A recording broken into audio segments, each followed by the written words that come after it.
बाबरनामा में 400 बार मुगल्स का जिक्र किया है। हाँ। और वो खुद को उनसे डिसोसिएट कर रहा है। मेरे लिए शाहजहां हिटलर चर्चिल से भी ज़्यादा दुराचारी है। और लाहौरी लिखता है शाहजहांनामा में, उस साल जो फेमिन आया, जो अकाल पड़ा, उससे तकरीबन 7.5 मिलियन लोग मारे गए। उसने अपने मोटिव्स को ये बताया है, पहला, तैमूर के अनफिनिश्ड एजेंडे को पूरा करना है। यहाँ पे उन 200 काली गायों को उनको स्लॉटर किया, उनके खून को अपने बूट्स में भरा और मंदिर में, कालका माता के मंदिर में छिड़क दिया।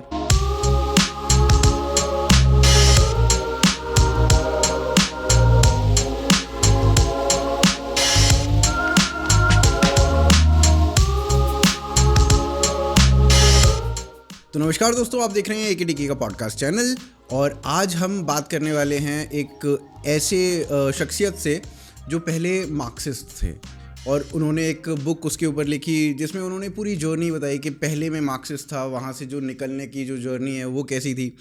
उसके बाद उन्होंने दूसरी बुक लिखी जिसका नाम है बाबर, मेरे सामने ही रखी है और नाम बड़ा इंटरेस्टिंग है, Babur the chessboard king. और मैं आभास भाई से अपना कुछ इस बुक के विषय में पूछूंगा। आभास मलधियार इनका नाम है और दूसरी बुक इनकी है, दूसरी बुक ही है ना? ऐसा तो ये चौथी बुक है। अच्छा। लेकिन मैं इसको अपनी जर्नी में, हिस्टोरियोग्राफी की जर्नी में, तो ऑफ कोर्स ये पहली किताब है। I see it as a debut okay for myself. Okay. तो मतलब मज़ा ज़्यादा किस में आया, बाबर को लिखने में आया या इससे पिछली वाली बुक जो आपकी जिसमें आप जर्नी बता रहे थे अपनी मार्क्सिस्ट से यहाँ तक की? मज़ा तो वैसे इस हिस्टोरियोग्राफी में ज़्यादा आ रहा है। अच्छा। लेकिन कठिनाई का जहाँ तक सवाल है, तो ज़्यादा कठिनाई मुझे पहली पुस्तक लिखने में हुई थी, जो Modi again an ex communist manifesto है। क्योंकि उसमें आप ये कवर करने की कोशिश कर रहे थे कि मेरी खुद की एक्सपीरियंस क्या है, मैंने क्या फेस किया। और जब आप अपनी एक्सपीरियंस को बताने का कोशिश करते हैं तो वो जो रास्ता होता है हमेशा कठिन होता है, rather than आप उन लोगों के बारे में बात करें जिन्होंने अपनी कहानी खुद लिख दी है। डेटा अवेलेबल है, इंफॉर्मेशन अवेलेबल है, और आप एक रेट्रोस्पेक्शन कर रहे हो उस हिस्टोरिकल फिगर के बारे में। तो मज़ा तो मुझे इसमें आया, लेकिन ज़्यादा कठिन जर्नी थी वो छोटी सी पुस्तक लिखने में। अच्छा, ओके। तो जब आप बाबर लिख रहे थे तो प्रीडोमिनेंटली बाबर के बारे में अगर हम पढ़ते हैं तो बाबरनामा से पढ़ते हैं। बाबरनामा लिखी हुई है और इसमें भी बाबरनामा में भी एक बात ये है कि बाबरनामा के कई वर्जन्स हैं। तो आपको कैसे पता चला कि कौन सा वर्जन ऑथेंटिक है और आपने कैसे उसको चुना? जैसे एक्चुअली हमारे पास काफ़ी ट्रांसलेशंस अवेलेबल हैं बाबरनामा के, और एक बहुत इम्पॉर्टेंट एस्पेक्ट होता है जिसको बहुत पहले जदुनाथ सरकार ने 1993 में बताया, 53 में बताया था। और ये वो मौका था जब वो रिटायरमेंट ले रहे थे और उनका लेक्चर था अपने स्टूडेंट के लिए और अपने स्टूडेंट के स्टूडेंट्स के लिए। और तब उन्होंने कहा था कि ये भारतीय इतिहास लेखन के लिए बड़ा ही स्वर्णिम समय है, क्योंकि अब हम उस दौर के, यानी कि जिस दौर के इतिहास की हम बात कर रहे हैं, उन तथ्यों को जानने के लिए उनकी भाषा में चीज़ों को पढ़ सकते हैं और समझ सकते हैं कि एग्जैक्टली क्या हुआ था, क्योंकि बहुत सारे मैन्युस्क्रिप्ट्स हमारे एक्सेशन में हैं। परंतु एक सर्टेन पीरियड तक कुछ हिस्टोरियोग्राफर्स उस मेथड से काम किए, जैसे सरदेसाई थे या फिर आरसी मजुमदार ने उस मार्ग को चुना, या फिर बहुत सारे ऐसे हिस्टोरियंस थे। लेकिन एक ऐसा दौर आया, स्पेशली 1960 के दशक से, जब भारतीय इतिहास, इंडियन हिस्टोरियोग्राफी जो थी वो पूरी तरह से मार्क्सिस्ट क्लच में चली गई, जहाँ पे फोकस था इकोनॉमिक्स, इतिहास को बताने के लिए। और ऐसा बताया गया कि जितनी भी घटनाएं घटी वो इकोनॉमिक रीजंस के लिए थी, उसका कोई रिलीजियस एंगल नहीं था, उसका कोई कल्चरल एंगल उस तरह से नहीं हुआ करता था। और इस वजह से उन लोगों के लिए ये महत्वपूर्ण नहीं था कि प्राइमरी सोर्स उस भाषा में पढ़ने का कोशिश किया जाए। उन्होंने हमेशा से ट्रांसलेशन को यूज़ किया गया। एंड बहुत सारे लोग ये जान करके अचंभित होंगे कि बहुत सारे इतिहासकार ऐसे हैं जिनको उन भाषाओं का ज्ञान भी नहीं है, या फिर उन मैन्युस्क्रिप्ट्स को उन्होंने डायरेक्टली नहीं पढ़ा है। कई बार हम ये समझ लेते हैं कि प्राइमरी सोर्स का अर्थ ये है कि हमने ट्रांसलेशन पढ़ लिया, हम प्राइमरी सोर्स तक पहुंच गए। लेकिन कई बार जो ट्रांसलेटर्स होते हैं उनके बायसेस रिफ्लेक्ट होते हैं उनके काम में, और बायसेस ऑब्वियस से होंगे क्योंकि हर कोई ट्रांसलेटर जो पहले का हुआ करता था वो कोई ना कोई सरकार को रिपोर्ट कर रहा होता था, चाहे वो ब्रिटिश सरकार हो या कोई भी। सो उस वजह से उस ट्रांसलेशन में बायसेस आते थे। तो मैंने कॉन्ट्राडिक्शन देखना शुरू किया। जैसे एनिस बेवरेज सुजान की जो ट्रांसलेशन है वो काफ़ी ऑथेंटिक मानी जाती है। उन्होंने एक्चुअली बाबर ने जो बाबरनामा लिखा था चगताई तर्किक भाषा में लिखा था, और एनिस बेवरेज सुजान ने उस मैन्युस्क्रिप्ट को एक्सेस करके उस पर काम किया। अभी हमारे पास तर्किक मैन्युस्क्रिप्ट अवेलेबल नहीं है। उस एक मैन्युस्क्रिप्ट थी जो अकबर ने कमीशन करवाई थी, जो कि उस तर्किक मैन्युस्क्रिप्ट की ट्रांसलेशन थी पर्शियन में। अच्छा। वो मैन्युस्क्रिप्ट अभी भी रेडिली अवेलेबल है हमारे पास, और उसका ट्रांसलेशन भी एनिस बेवरेज सुजान के दौर में कुछ लोगों ने किया था। तो वो जो ट्रांसलेशन है और ये जो ट्रांसलेशन बेवरेज सुजान ने किया, इन सब में बहुत सारे पॉइंट्स पे आप डिफरेंसेस पाएंगे। तो जब मैंने वो डिफरेंसेस को ऑब्जर्व करना शुरू किया, मुझे लगा कि इट्स इम्पॉर्टेंट कि मैं जदुनाथ सरकार के बताए हुए रास्ते पे जाऊं और ओरिजिनल सोर्स अर्थात ट्रांसलेशन नहीं बल्कि उसी भाषा के सोर्स पे जाऊं। तो उसके लिए मैंने फ़ारसी सीखने का शुरुआत किया, और फ़ारसी सीखने का अर्थ ये था कि अभी मैं फ़ारसी में वार्तालाप नहीं कर पाऊंगा शायद, लेकिन मैं फ़ारसी मैन्युस्क्रिप्ट से पांडुलिपि पढ़ सकता हूँ। तो वो भी एक छोटा नहीं लंबा ही प्रोसेस था, गिवन दैट उतनी ज़िंदगी मैंने बिताई नहीं है। तो उसके लिए अगर आप 2 साल भी लगा देते हैं कुछ सीखने के लिए तो it's quite a long period, उतना समय लगा। और मैं उस ओरिजिनल मैन्युस्क्रिप्ट को पढ़ करके उसके नोट्स बनाए। जैसे आप मैन्युस्क्रिप्ट पढ़ रहे हैं, ट्रांसलेशन करके आप नोट्स बनाते हैं, नोट्स के बाद आप स्टोरी बिल्ड करते हैं, और उस तरह से मैंने बाबर की कहानी को लिखने की कोशिश की। अभी आपने इकोनॉमिक्स की बात की, इकोनॉमिक एस्पेक्ट की बात की कि कोई रिलीजियस वो नहीं था यहाँ पे आने का, केवल इकोनॉमिक्स थी यहाँ भारत में आने की। वहाँ पे लूट प्लंडरिंग करना ये बेसिक काम था। जैसे एनसीईआरटी अगर बात करती है सोमनाथ को तोड़ने की, तो सोमनाथ को बेसिकली तोड़ा नहीं गया था, उसको लूटा गया था जी। तो ये इस तरीके की बात होती है। तो इसमें कोई विरोधाभास आपको दिखा कि कुछ नहीं ये ऐसा नहीं है, economics was not the only aspect, इसके अलावा भी कुछ था? बिल्कुल, क्योंकि आप जैसे बुतशिकन्स की बात करेंगे तो लोग ये टाइटल लेते थे बुतशिकन, यानी कि आइडल ब्रेकर। हाँ, सिकंदर वाज अ बुतशिकन, गजनी वाज अ बुतशिकन, राइट, गोरी वाज अ बुतशिकन। सो कहानी ऐसी जाती है कि जब सोमनाथ के विग्रह को जब तोड़ा गया था तो ब्राह्मणों ने ऑफर किया कि आप ऐसा करो कि इतने धन संपत्ति ले लो, अच्छा, लेकिन हमारे भगवान को छोड़ दो। तो जवाब ये आया था कि मैं खुद को एक बुतशिकन के रूप में जाना चाहूँगा rather than being a trader of idols। मूर्ति बेचने वाले, मूर्ति तोड़ने वाला मैं जाना चाहूँगा। तो अगर ये सिर्फ इकोनॉमिक्स की बात होती तो फिर ये धन संपत्ति लेकर के उसको छोड़ दिया जाता। भाई देखो ऐसा है, लाइट चली गई थी और मैं बिल्कुल नहीं कहूँगा मैं हरियाणा में था, यहाँ पे बीजेपी की गवर्नमेंट है, मैं नोएडा में, मैं दिल्ली में था, ठीक है, ओके। तो हम तैमूर के ऊपर थे, वहाँ से हम शुरू कर सकते हैं। सो तैमूर बहुत ही एम्बिशियस था, और उसके एम्बिशंस थे कि उसको खान भी बनना है। अच्छा, द खान नहीं द खान। अच्छा, और उसको खलीफा या कैलिफ भी बनना है। दोनों कैसे बनने हैं? yes. दोनों अलग अलग बातें हो गई ना। कैलिफ्स का तो अलग एक लीनिएज है, खान्स का अलग लीनिएज है, तो दोनों कैसे बन सकता है? जी, आप ये टेक्निकल इश्यू बता रहे हैं, लेकिन उसको उसके एम्बिशन थे ये उसके उसको खलीफा भी बनना है और उसको द खान भी बनना है। अच्छा, मैं उससे पहले ना ये आपसे कहूँगा कि आप खलीफा और खान दोनों को थोड़ा थोड़ा एक्सप्लेन कर दो ताकि लोगों को समझ में आए।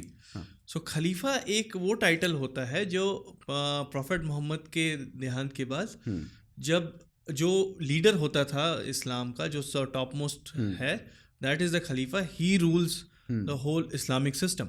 इन्हीं के नाम पे खिलाफत मूवमेंट जो चली थी वो इन्हीं के लिए चली थी, वो ऑटोमन्स के खलीफा बचाने के लिए। तो और द खान वो है जो पूरे मंगोल होर्ड को या पूरे ट्राइब को जो जो पूरा उनका राजा होगा वो द खान है, इसलिए द खान, खान नहीं द खान।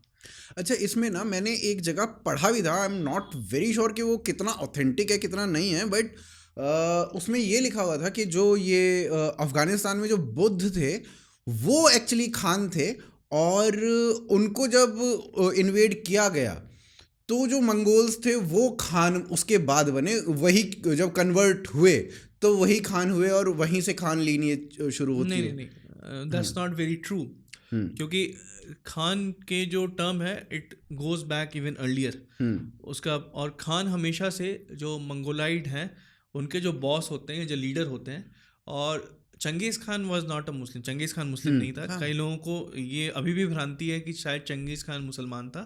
खान मुसलमान टाइटल नहीं है, खान एक मंगोल या सेंट्रल एशियन टाइटल है, जिसका अर्थ होता है कि आप सबसे बड़े, the boss, the biggest leader, so वो द खान। और कमिंग तैमूर पे वापस आते हैं, तो तैमूर खान भी नहीं बन सकता क्योंकि वो चंगेज़ खान के लीनियज से नहीं है, राइट। तो उसने ये तरीका अप्लाई किया कि उसने चंगेज़ खान के घर में शादी कर ली, और शादी करने के बाद वो खुद को बताता है गुरखानिया। गुरखानिया का अर्थ होता है सन इन लॉ, वहाँ के सेंट्रल एशियन लैंग्वेज, दामाद। और फिर दामाद बनने के बाद वो अपना एक पपेट राजा की तरह वहाँ बिठा देता है, वो कंट्रोल करने लगता है मंगोल अम्पायर को। इसके साथ साथ इस तरफ उसने खलीफा बनने के लिए एक मिथ प्रोपेगेट किया है कि I have got the divine right to lead the religion. और उस समय ऐसा होता था, ये सिर्फ सेंट्रल एशिया की बात नहीं है, ये हर जगह था कि जो पावरफुल लोग होते थे, कई बार वो जो नैरेटिव या माइथोलॉजी स्प्रेड करते थे तो वो आग की तरह फैल जाता था। चाहे वो उससे पास में जब इजिप्शियंस की कहानी देखिए, या फिर ये एक नॉर्मल हुआ करता था, नॉर्मल फेनोमेनन, और वो खुद को खलीफा के इक्विवेलेंट मानने लगता है। लेकिन अब कमिंग बैक टू अम्पायर, जो अम्पायर वो एस्टैब्लिश करता है उसको बुलाता है तिमुरिड या तैमूरिया गुरखानिया। तैमूरिया वो इसलिए क्योंकि वो खुद को मंगोल नहीं मानता था। अच्छा, वो उन लोगों के लिए कल्चर इंपॉर्टेंट है, एथनिसिटी नहीं। यूरोपियंस के लिए एथनिसिटी इंपॉर्टेंट है, तो वो कल्चर, जैसे मंगोल कल्चर काफ़ी अलग थी। तो ये तो कुछ हमारे जैसा नहीं हो गया, मतलब जैसे हमारे लिए, जैसे अगर हम जातियों की बात करें तो अंग्रेज़ों ने हमें कहा कि नहीं तुम यहाँ पे पैदा हुए तो तुम यही हो। हमारे लिए ये इम्पोर्टेंट हो गया कि हम अगर मैं अगर हॉस्पिटैलिटी का काम कर रहा हूँ तो मैं शूद्र हो गया। तो उस तरीके से ये भी वैसा ही है कुछ, या कुछ अलग है? थोड़ा अलग है। जैसे मंगोल, जैसे coming back to Mongol culture काफ़ी सोफिस्टिकेटेड था। जैसे हमेशा ये बताया जाता है कि मंगोल्स अनसिविलाइज थे जब तक उनका इस्लामाइजेशन नहीं हुआ है। अच्छा, they are really bright civilisation. और in fact west was highly influenced by Genghis Khan से बहुत इन्फ्लुएंस था। वोल्टायर के गुरु डॉक्टर लॉक की कंपैरिजन चंगेज़ खान से होती है, क्योंकि Genghis Khan was very secular in the terms that हर किसी को मारता था बिना धर्म पूछ करके, बिना रिलीजन पूछे। आप किसी भी रिलीजन से हो, आई विल किल यू। अच्छा, सो उसके लिए, so he was secular killer that way. और उसके लिए सबसे इम्पॉर्टेंट था उसके सब्जेक्ट। तो जहाँ तक हम ये जानते हैं कि चंगेज़ खान मुसलमानों का परसिक्यूटर था, लोग सरप्राइज होंगे ये जान करके कि कुछ मुसलमानों ने उसको टाइटल दिया था डिफेंडर ऑफ रिलीजन, क्योंकि उसने कुछ मुसलमानों को बचाया भी था। तो रिलीजन उसके लिए कोई एक फैक्टर था ही नहीं। सिर्फ उसके अंपायर में 2 एक्सेप्शन थी, या फिर 2 ऐसे लॉ थे जो इस्लाम के अगेंस्ट थे, इस्लामिक टेनेट के। वो ये था कि हलाल स्लॉटर नहीं हो सकता, आप हलाल स्लॉटर एब्सोल्यूट नो, और आप शरिया फॉलो नहीं करेंगे। अच्छा, वो मंगोल कोड से। सो कहना ये था कि अगर आप मंगोल हैं तो आपका जो नियम कानून है मंगोल कल्चर से चलेगा। आपको अपनी पूजा पद्धति जैसी रखनी है, रखो, उसमें कोई बॉदर नहीं करेगा। सिमिलरली हलाल वाज आल्सो बैंड, क्योंकि मंगोल ट्रेडिशन में वैसा उसको, और चंगेज़ खान फॉलो करते थे टेंगरी बुद्धिज़्म। एक डिफरेंट फॉर्म ऑफ बुद्धिज्म था वो, जिसको कुछ लोग तांत्रिक बुद्धिज्म से रिलेट करना चाहते हैं, बट जो भी था it was some form of pagan tradition. Okay. So halal slaughter was band. And जैसे अभी के कंटेक्स्ट में अगर आप इसको देखने की कोशिश करो, कुछ भारतीय ऐसे भी होते हैं जो बॉर्न भारतीय हैं लेकिन वो भारतीय कल्चर से रिलेट नहीं करना चाहते हैं, राइट. लेकिन आप इसको मंगोल ट्रेडिशन में फिट इन करने की कोशिश करो. मंगोल ट्रेडिशन ये बोलता है कि आप अगर मंगोल बॉर्न हो आप मेरे टेरिटरी में रह रहे हो, आपको मंगोल कल्चर ही फॉलो करना पड़ेगा, क्योंकि रिलीजन आफ्टर ऑल क्या होता है, एक कल्चर ही है. Religion at the end of a day एक रीजन का कल्चर होता है जो स्प्रेड आउट होता है. जैसे इस्लाम वाज अ अरेबियन कल्चर जो स्प्रेड हुआ.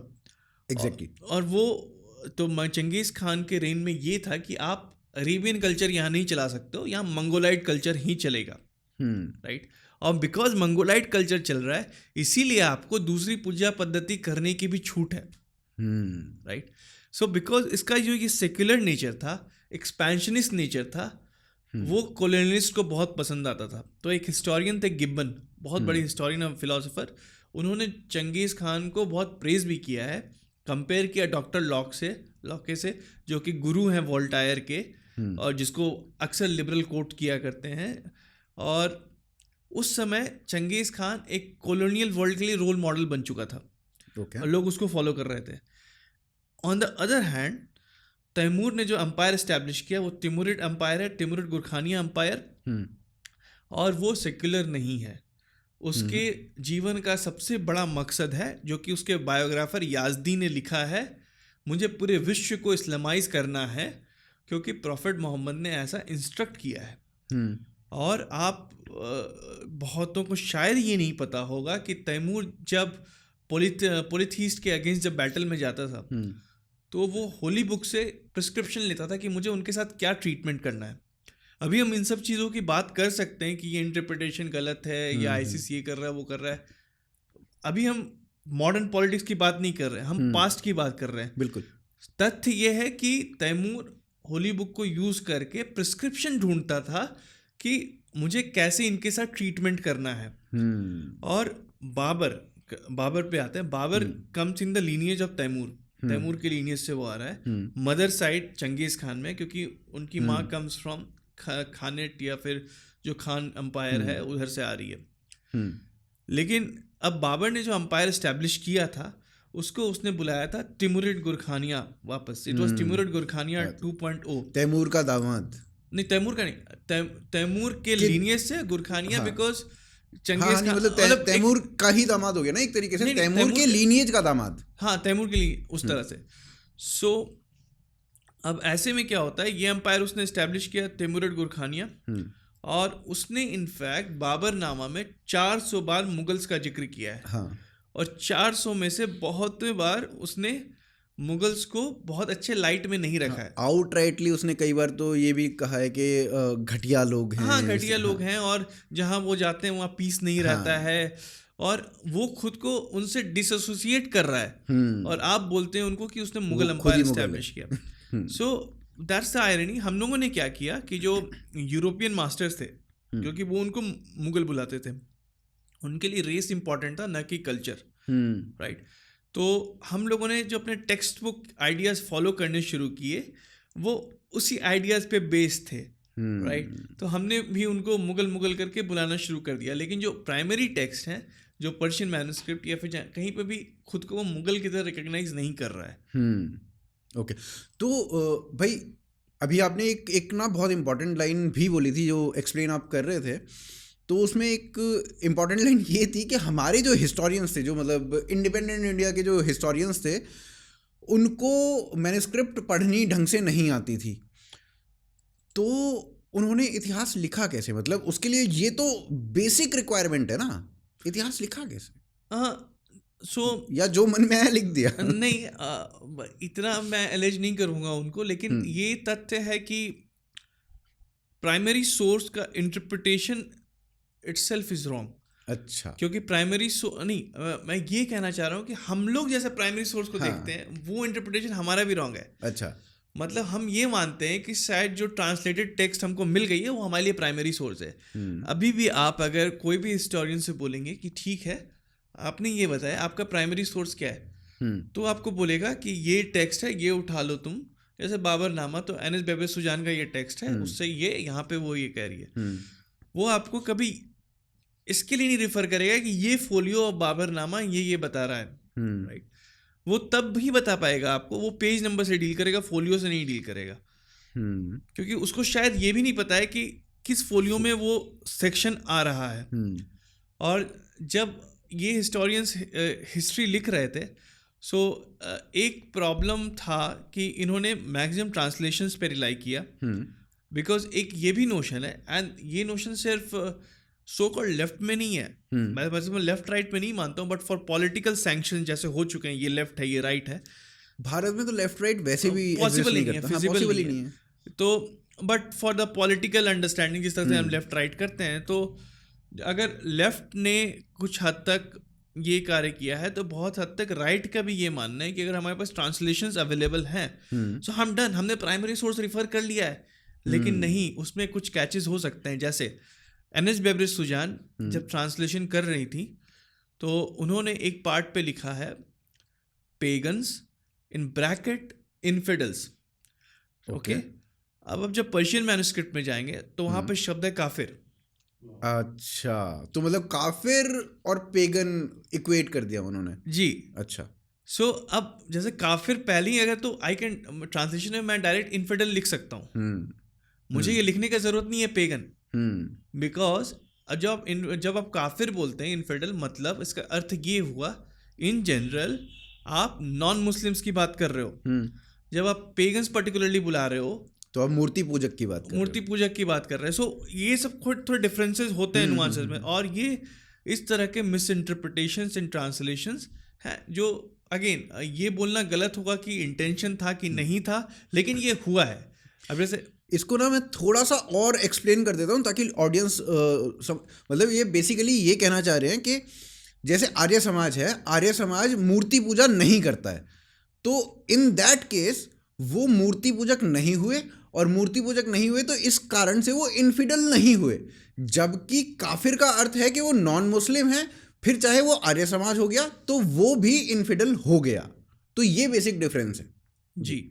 सो और हमारे हिस्टोरियंस ने भी जब पहले रिसर्च करी, और बहुत लोग तो रिकॉर्ड पे आज तक बोल के गए कि हमें उस भाषा का ज्ञान नहीं था, और ना संस्कृत का ज्ञान था, ना पाली का ज्ञान था, ना पर्शियन का उतने अच्छे से ज्ञान था, नहीं उन्होंने उस एक्सपर्ट्स को रेफर किया कि वो उनकी मदद करें।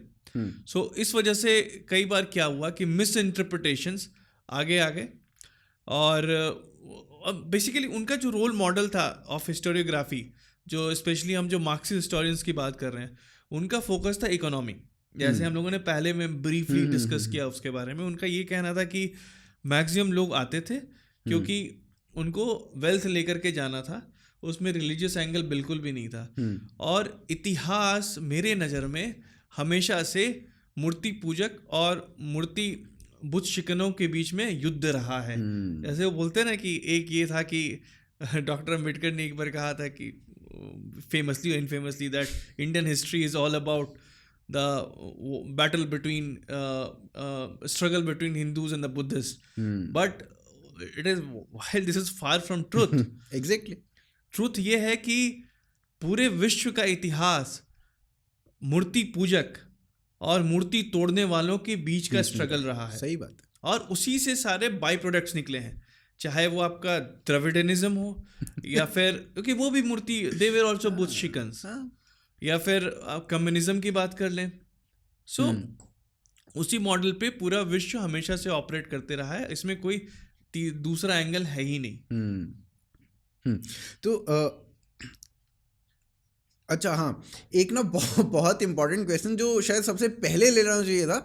अभी आपने ना जो टाइटल लिखा है Babur the chessboard king, अब जब मैंने ये टाइटल पढ़ा था तो चेस बोर्ड किंग, इसका अर्थ मेरे समझ में जो आया था वो ये था कि चेस में क्या होता है ना, चेस में क्वीन के पास सबसे ज़्यादा पावर रहती है, ठीक है।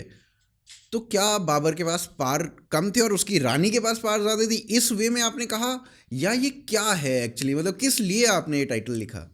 सो एक्चुअली बाबर को चेस बोर्ड किंग का टाइटल दिया था फरिश्ता ने। फरिश्ता एक 16th सेंचुरी के मुस्लिम हिस्टोरियन थे। तो उन्होंने भी बहुत सारी तारीख लिखी है, उनकी पूरी हिस्टोरियोग्राफी है ऑन इंडियन हिस्ट्री। तारीख मतलब इतिहास, उनकी भाषा में तारीख। और उन्होंने बाबर को चेस बोर्ड किंग या शतरंज का बादशाह इसलिए बुलाया था क्योंकि जो लोग शतरंज का खेल जानते हैं या चेस जानते हैं उनको ये पता होगा कि राजा का पावर एक घर ही होता है। मतलब एक यहाँ, दो यहाँ, आप सिर्फ आप हो सकता है पूरे बोर्ड को घूम करके आ जाएंगे, लेफ्ट राइट चल सकते हो, आगे पीछे चल सकते हो, पर एक कदम चल सकते हो, एक कदम आप पूरा घूम के भी आ जाओगे, लेकिन आपके एक्सपेंस, आपके एज अ राजा आपके एक्सपेंस, और आप पूरी तरह से अपने पॉन्स पे डिपेंडेंट रहते हो, अपने आसपास के लोगों पे डिपेंडेंट हो। हाँ, उनकी रानी उतनी पावरफुल उस तरह से नहीं थी जैसा बाबरनामा से तो बिल्कुल ये रिफ्लेक्ट नहीं होता है। लेकिन दूसरा जो नज़रिया ये है, उनमें हर वो क्वालिटी थी जो एक शतरंज के राजा की होती है, कि बिकॉज उनके पास कभी टेरिटरीज थी नहीं। ही केप्ट ऑन लूजिंग, ही वोन बैटल्स। ये कहना भी गलत होगा कि उन्होंने एक भी बैटल जीते नहीं, ही वोन बैटल। जैसे समरकंद में उन्होंने कैंपेन किया था और समरकंद को उन्होंने सक्सेसफुली जीता था, और that too at very young age, जो बहुत रिमार्केबल है। लेकिन उसके साथ साथ वो समरकंद जीत रहे हैं, अंधी जान गंवा रहे हैं, अंधी जान बचाने जा रहे हैं, फिर से समरकंद जा रहा है, वो फर्दर जा रहे हैं, काबुल की तरफ जा रहे हैं, फिर से ही लॉस्ट सम टेरिटरी। सो ये टेरिटरी लूज करने का मतलब एक बार में वो सिर्फ एक पॉइंट को ही होल्ड कर पाते थे और इमीडिएटली वो पॉइंट फिर से चला जाता था, राइट। और एक उनका एक आर्च एनिमी है, उसका नाम है शाइबानी खान। तो शाइबानी खान का ऐसा है कि जहाँ बाबर जाता है वहाँ शाइबानी आता है, और बाबर वहाँ से जाता है, फिर बाबर आता है, शाइबानी आता है, बाबर फिर जाता है। सो ये सिलसिला चलता रहता है। और इनफैक्ट बाबर काबुल और फिर काबुल से हिंदुस्तान की तरफ पुश होता है, उसका एक सबसे बड़ा कारण था कि शाइबानी खान काबुल भी आने वाला था। अच्छा। तो एक कांस्टेंट डर शाइबानी खान का हमेशा से बाबर के मन में बना रहा था। सो इन सारे कारणों के वजह से फरिश्ता ने उनको चेस बोर्ड किंग बताया, और मुझे लगा कि इससे एप्ट कोई टाइटल हो नहीं सकता है, क्योंकि हम एक ऑब्जेक्टिव बायोग्राफी करने की कोशिश कर रहे हैं, और जब एक ऑब्जेक्टिव बायोग्राफी करते हैं तो उसमें उस इंसान की सारी खूबियाँ, बुराइयाँ और उसका जो मेन कैरेक्टर है वो निकल करके आना चाहिए। अब कई लोगों के ये कंप्लेन हो सकते हैं, जैसे मैं हमेशा एक बात बोलता हूँ कि ये पुस्तक पूरी तरह से हिस्ट्री विंग के लिए है, ये ना लेफ्ट विंग को मसाला देने वाला है ना राइट विंग को। ये सबको डिसअपॉइंट कर सकता है, क्योंकि बाबर के मैंने सारे रंग निकाल के रख दिए हैं। अब जो अच्छा रंग है वो भी निकल के आएगा, जो बुरा रंग है वो भी निकल के आएगा। लेकिन जनरली क्या होता है कि जो बुरे रंग होते हैं वो प्रेडोमिनेंटली दिख जाते हैं। आपने 100 अच्छाई की होंगी, अगर आपने एक मर्डर कमिट कर दिया है, आपके सारे पुण्य जो आपने कमाए वो they are over, you will be known as a murderer. तो बाबर ने कुछ हीनियस चीज़ें किए हैं बाद में, सो उसके वजह से वो अपने आप निकल जाएंगे, आपको कुछ ये मैन्युफैक्चर करने की ज़रूरत नहीं है। तो कई लोग जो डिसअपॉइंट होते हैं कि हम लोग हिस्टोरियोग्राफी में हमेशा इस एंगल पे क्यों नहीं देख रहे हैं कि डिस्ट्रक्शंस क्या की है, एट्रोसिटीज़ क्या की है। सो ये वही डिसऑनेस्टी होगी जो मार्क्सिस्ट ने किया था।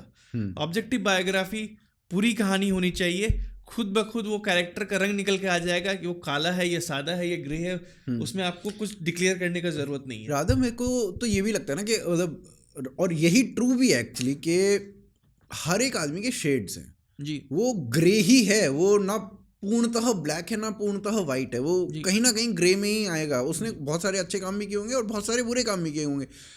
इवेंचुअली हमें इस बात का निष्कर्ष निकालना है कि ज़्यादा क्या किया है, बस यही है उसकी कहानी, हम किस चीज़ को देखना चाहते हैं। उसमें एक और कंटेक्स्ट ये इंपॉर्टेंट हो जाता है कि किस रीज़न के लिए कौन हीरो है कौन विलेन है। जैसे विंस्टन चर्चिल की अगर हम बात करते हैं, Winston Churchill is a hero for England for obvious reason, बिल्कुल, बिकॉज जैसे उन्होंने नाजीज के अगेंस्ट सब कुछ को टैकल किया, लेकिन हम भारतीयों के लिए तो विलन ही है ना, is a mass murder. And because Hitler की, चर्चिल की बात की तो एक बहुत इंटरेस्टिंग एनेक्डोट मैंने दिया है एक पुस्तक के इंट्रोडक्शन में, वो ताज का जिक्र है। और जैसे शाहजहाँ के बारे में सुन करके लोगों के दिमाग में हमेशा ये बात आती है कि he was a very romantic emperor of his time, और उसके साथ साथ आर्किटेक्चरल मार्वल दिया आपको, एक्सेट्रा एक्सेट्रा। लेकिन जब मेरे लिए शाहजहाँ हिटलर चर्चिल से भी ज़्यादा दुराचारी है। उसका कारण ये है, जब ताज को कमीशन किया गया था, अगेन मैं इस कंट्रोवर्सी में नहीं जाना चाहता हूँ कि तेजो महल्या है कि नहीं है, मैं उस पर, क्योंकि मैंने आज तक सोर्सेज देखे नहीं है। सही बात है, जब वो क्लियर होगा तब उसके बारे में बात करेंगे, अभी जो है उसके बारे में बात करते हैं। सो लेकिन कमीशन किया गया था स्ट्रक्चर, चाहे वो एग्जिस्टिंग था या नहीं था, और कमीशन करने के लिए टोटल 4 करोड़ सिल्वर सिक्के लगे थे। उस वक्त शाहजहाँ की आर्मी ने एक फेमिन क्रिएट किया था डेक्कन, दक्षिण गुजरात, मालवा में। और वो फेमिन ऐसे क्रिएट किया था कि जो उनके कुछ जो लोग थे जो वहाँ पे डिप्यूटेड थे, गवर्नर्स वगैरह, उन्होंने रिबेल कर दिया था अगेंस्ट शाहजहाँ या टिमुरिड एम्पायर के अगेंस्ट, और उन्होंने हाथ मिला लिया था आदिल शाही से। So Adil Shahi is enemy of the Timurids right now. अब वैसे में उनको सबक सिखाने के लिए शाहजहाँ ने ये उपाय लगाया, जिस जगह से सबसे ज़्यादा रेवेन्यू आते थे, और उनकी रेवेन्यू मेथड भी बड़ी अजीब थी, जो लैंड जितनी फर्टाइल उतना परसेंटेज ऑफ ज़्यादा रेवेन्यू। जैसे इनफैक्ट इनकम टैक्स में ऐसा चलता है, अगर आपने ज़्यादा कमाई कर ली है तो आपका फिक्स्ड आपको इतने परसेंट देने ही देने, आपके लिए कुछ वर्क नहीं करता है। सही बात। उस समय भी क्या था, जैसे Malwa was one of the wealthiest, सबसे वेल्दिएस्ट लैंड था, सबसे फर्टाइल था, उससे 53% रेवेन्यू लेते थे ये लोग। तो जब मालवा उन्होंने देखा कि हमारे कंट्रोल में नहीं है, तो उन्होंने क्या किया, बोला कि हम इसको डिस्ट्रॉय कर देंगे, मेरा नहीं तो तुम्हारा भी नहीं। और लाहौरी लिखता है शाहजहाँनामा में, वो पूरी तरह से एक्सप्लेन करता है कि कैसे क्रॉप्स को डिस्ट्रॉय किया गया। और चूंकि घोड़े चल गए थे मिट्टी के ऊपर, जब घोड़े की टाप होती है मिट्टी के ऊपर तो मिट्टी भी थोड़ी बंजर होने लगती है। और उसके उस साल बारिश भी नहीं हुई, तो उस साल जो फेमिन आया, जो अकाल पड़ा, उससे तकरीबन 7.5 मिलियन लोग मारे गए। 7.5 मिलियन लोग जी, 75 लाख लोग। यस। और वो जो मारे गए, आपको अब कंटेक्स्ट को इस तरह से समझने की कोशिश करो। हिटलर जब चर्चिल ने फेमिन क्रिएट किया था बंगाल का 1943 का, उस वक्त 3.5 मिलियन के आसपास मारे गए, जब हमारी पॉपुलेशन ज़्यादा थी। उस वक्त पॉपुलेशन कम थी, फिर भी जो नंबर ऑफ पीपल किल्ड वो इससे डबल है। अगर आप शाहजहाँ को एज अ जेनोसाइड इनेबलर नहीं देख सकते तो उस लॉजिक से तो चर्चिल भी जेनोसाइड इनेबलर नहीं है, बिकॉज दोनों ने एक तरह से सिमिलर काम किया था। और ये वो पीरियड है जब यहाँ पे मुमताज के लिए ताजमहल कमीशन किया गया है 4 करोड़ सिल्वर रुपये के इस्तेमाल से, जब 7.5 मिलियन लोग मारे जा रहे हैं फेमिन से। और ऐसे में अब जब लोग बोलते हैं ना कि ताज तो तुम्हारा नहीं है, अरे भाई ताज हमारे खून का, ताज पे पैसा हमारा, ताज में आर्टिजन्स हमारे, कैसे नहीं ताज हमारा? सही बात है, ताज तो हमारा ही है। सही बात। अच्छा, इसमें अभी आपने शाहजहाँ की बात की, जिसमें आपने बताया 75 लाख लोग मारे गए फेमिन में। अब इसीलिए शायद एलियट एंड डॉसन कहते हैं कि भाई हमने मारा ठीक है, पर इन्होंने हमसे ज़्यादा मारा, तो ये इनके बारे में बात क्यों नहीं करते, तुम हमारे बारे में बात करते हो। हाँ, एंड कहीं ना कहीं मैं वही कंटेक्स्ट लाने की कोशिश कर रहा था, बट हमारे तो दोनों ही डेविल थे। हाँ। सो एक डेविल बोल रहा है दूसरे डेविल को कि ये बड़ा डेविल ये बड़ा डेविल है। लेकिन मुझे इस बात का आश्चर्य हुआ कि आज तक किसी ने शाहजहाँ के इस कृत्य के बारे में बात क्यों नहीं किया। नहीं, ये किसी को भी नहीं पता, बहुत कम लोग हैं जो इसके बारे में बात करते हैं। और ताजमहल तो मेरे लिए कभी प्रेम का सूचक हो ही नहीं सकता है। और आश्चर्य की बात यह है कि ये जो मार्क्सिस्ट जो चर्चिल को कटघरे में खड़ा करते हैं, शाहजहाँ के लिए एक शब्द नहीं निकलता है, ये वही मार्क्सिस्ट हैं जो रामायण पे सवाल उठाते हैं, श्री राम के कैरेक्टर पे, और इनको प्रेम का सूचक कोई और नहीं दिखता है तो ये शाहजहाँ दिखता है। और किस हालात में मारी गई मुमताज वो सबको पता है।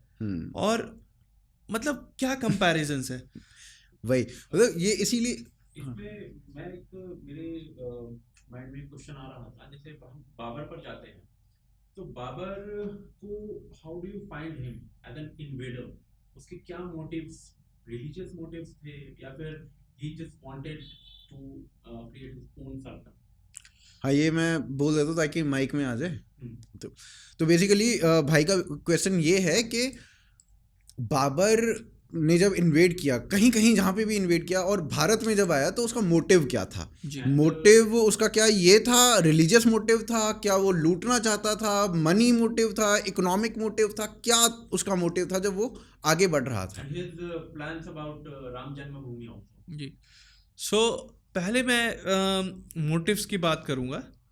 बाबर ने बहुत क्लियरली अपने मोटिव्स बताए हैं, और बिकॉज वो एक डायरी की तरह उसको लिखता था। शायद उसको भी नहीं मालूम था कि आज 2023 या 24 में हम लोग उसके बाबरनामा को पढ़ रहे होंगे और उनके मोटिव्स को डिकोड कर रहे होंगे, लेकिन it was just a normal diary writing process.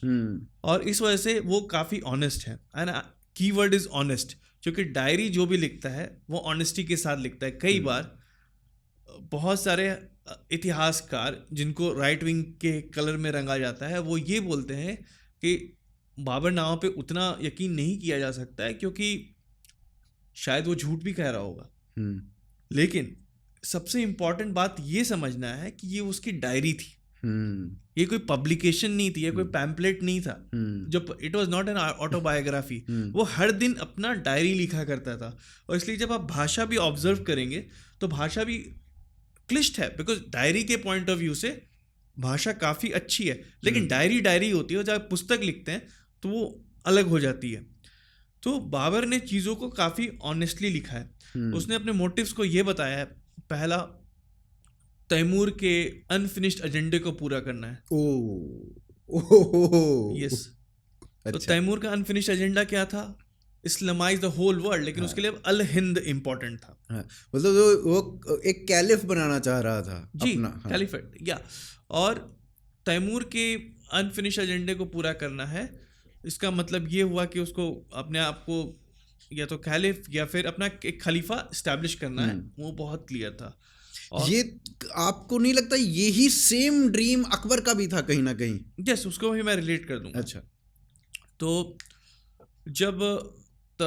जब बाबर ने ये अपना मोटिव क्लियर रखा था कि, और तैमूर ने अपना अंपायर यहाँ इस्टेब्लिश नहीं कर, तैमूर आया लेकिन वो अंपायर इस्टेब्लिश नहीं कर पाता है, तो एक दूसरा इंटरप्रिटेशन ये हो सकता है कि उसके एम्पायर को इस्टेब्लिश करना था। So as an objective biographer मैं दोनों पॉइंट सामने रख रहा हूँ लोगों के। वो तैमूर का एक इंटेंशन जो था वो भी था, अब एजेंडा क्या था वो एग्जैक्टली जब तक बाबर आके हमको नहीं बताएगा हम जान नहीं सकते, लेकिन तैमूर का इंटेंशन हमको पता है क्योंकि याजदी उसके बायोग्राफर ने बताया उसका परम उद्देश्य ये है पूरे विश्व का इस्लामीकरण करना है, क्योंकि प्रॉफिट मोहम्मद ने उसको ऐसा इंस्ट्रक्ट किया है करने के लिए, राइट। अब बाबर ये बोलता है कि मुझे तैमूर के अधूरे कार्य को पूरा करना है। अब ये अधूरा कार्य ये था या फिर अल हिंद पे शासन एस्टैब्लिश करना था जो वो नहीं कर पाया था, वो था, वी डोंट नो, लेकिन ये दो क्लूज ओपन है आपके लिए। तीसरा कारण ये है जो पहले कारण को ज़्यादा स्ट्रांग बना देता है। बाबर ये बोलता है कि मैं भारत में आक्रांताओं के लिस्ट में जो हैं उनमें से तीसरा हूँ जो प्रॉफिट मोहम्मद के बाद आए और उतने पोटेंट थे या कैपेबल थे। और पहले दो जिसका वो जिक्र करता है वो है गजनी, दूसरा है गोरी, तीसरा है बाबर। सो अब जो अपने आप को दो बुतशिकन से रिलेट कर रहा है, गजनी और गोरी से, सो आप पहले, अब आपको ये पहला उद्देश्य जो था तैमूर का वो ज़्यादा सब्सटैंशियल लगेगा, और उसके अंडर ये भारत को इस्लामाइज करना तो ऑलरेडी अपने आप कवर हो जाएगा। सो वो पर्पस बहुत क्लियर था। चौथा पर्पस जो बताता है, चौथा रीज़न रादर ये था कि शाइबानी खान उसका पीछा किया जा रहा था, तो उसको ईस्ट भागते जाना है। और साथ ही साथ वो ये बताता है बाबरनामा में उसने पूरे अच्छे से रिकॉर्ड किया है भारत से वो काफ़ी सोने चांदी लेके जा पा रहा है। तो कई हिस्टोरियोग्राफर्स सो कॉल्ड या जो भी मतलब जो खुद को इतिहासकार बताते हैं या डिग्री से भी इतिहासकार हैं उनके हिसाब से तो बाबर तो यहाँ का आकर के यहीं का बन गया।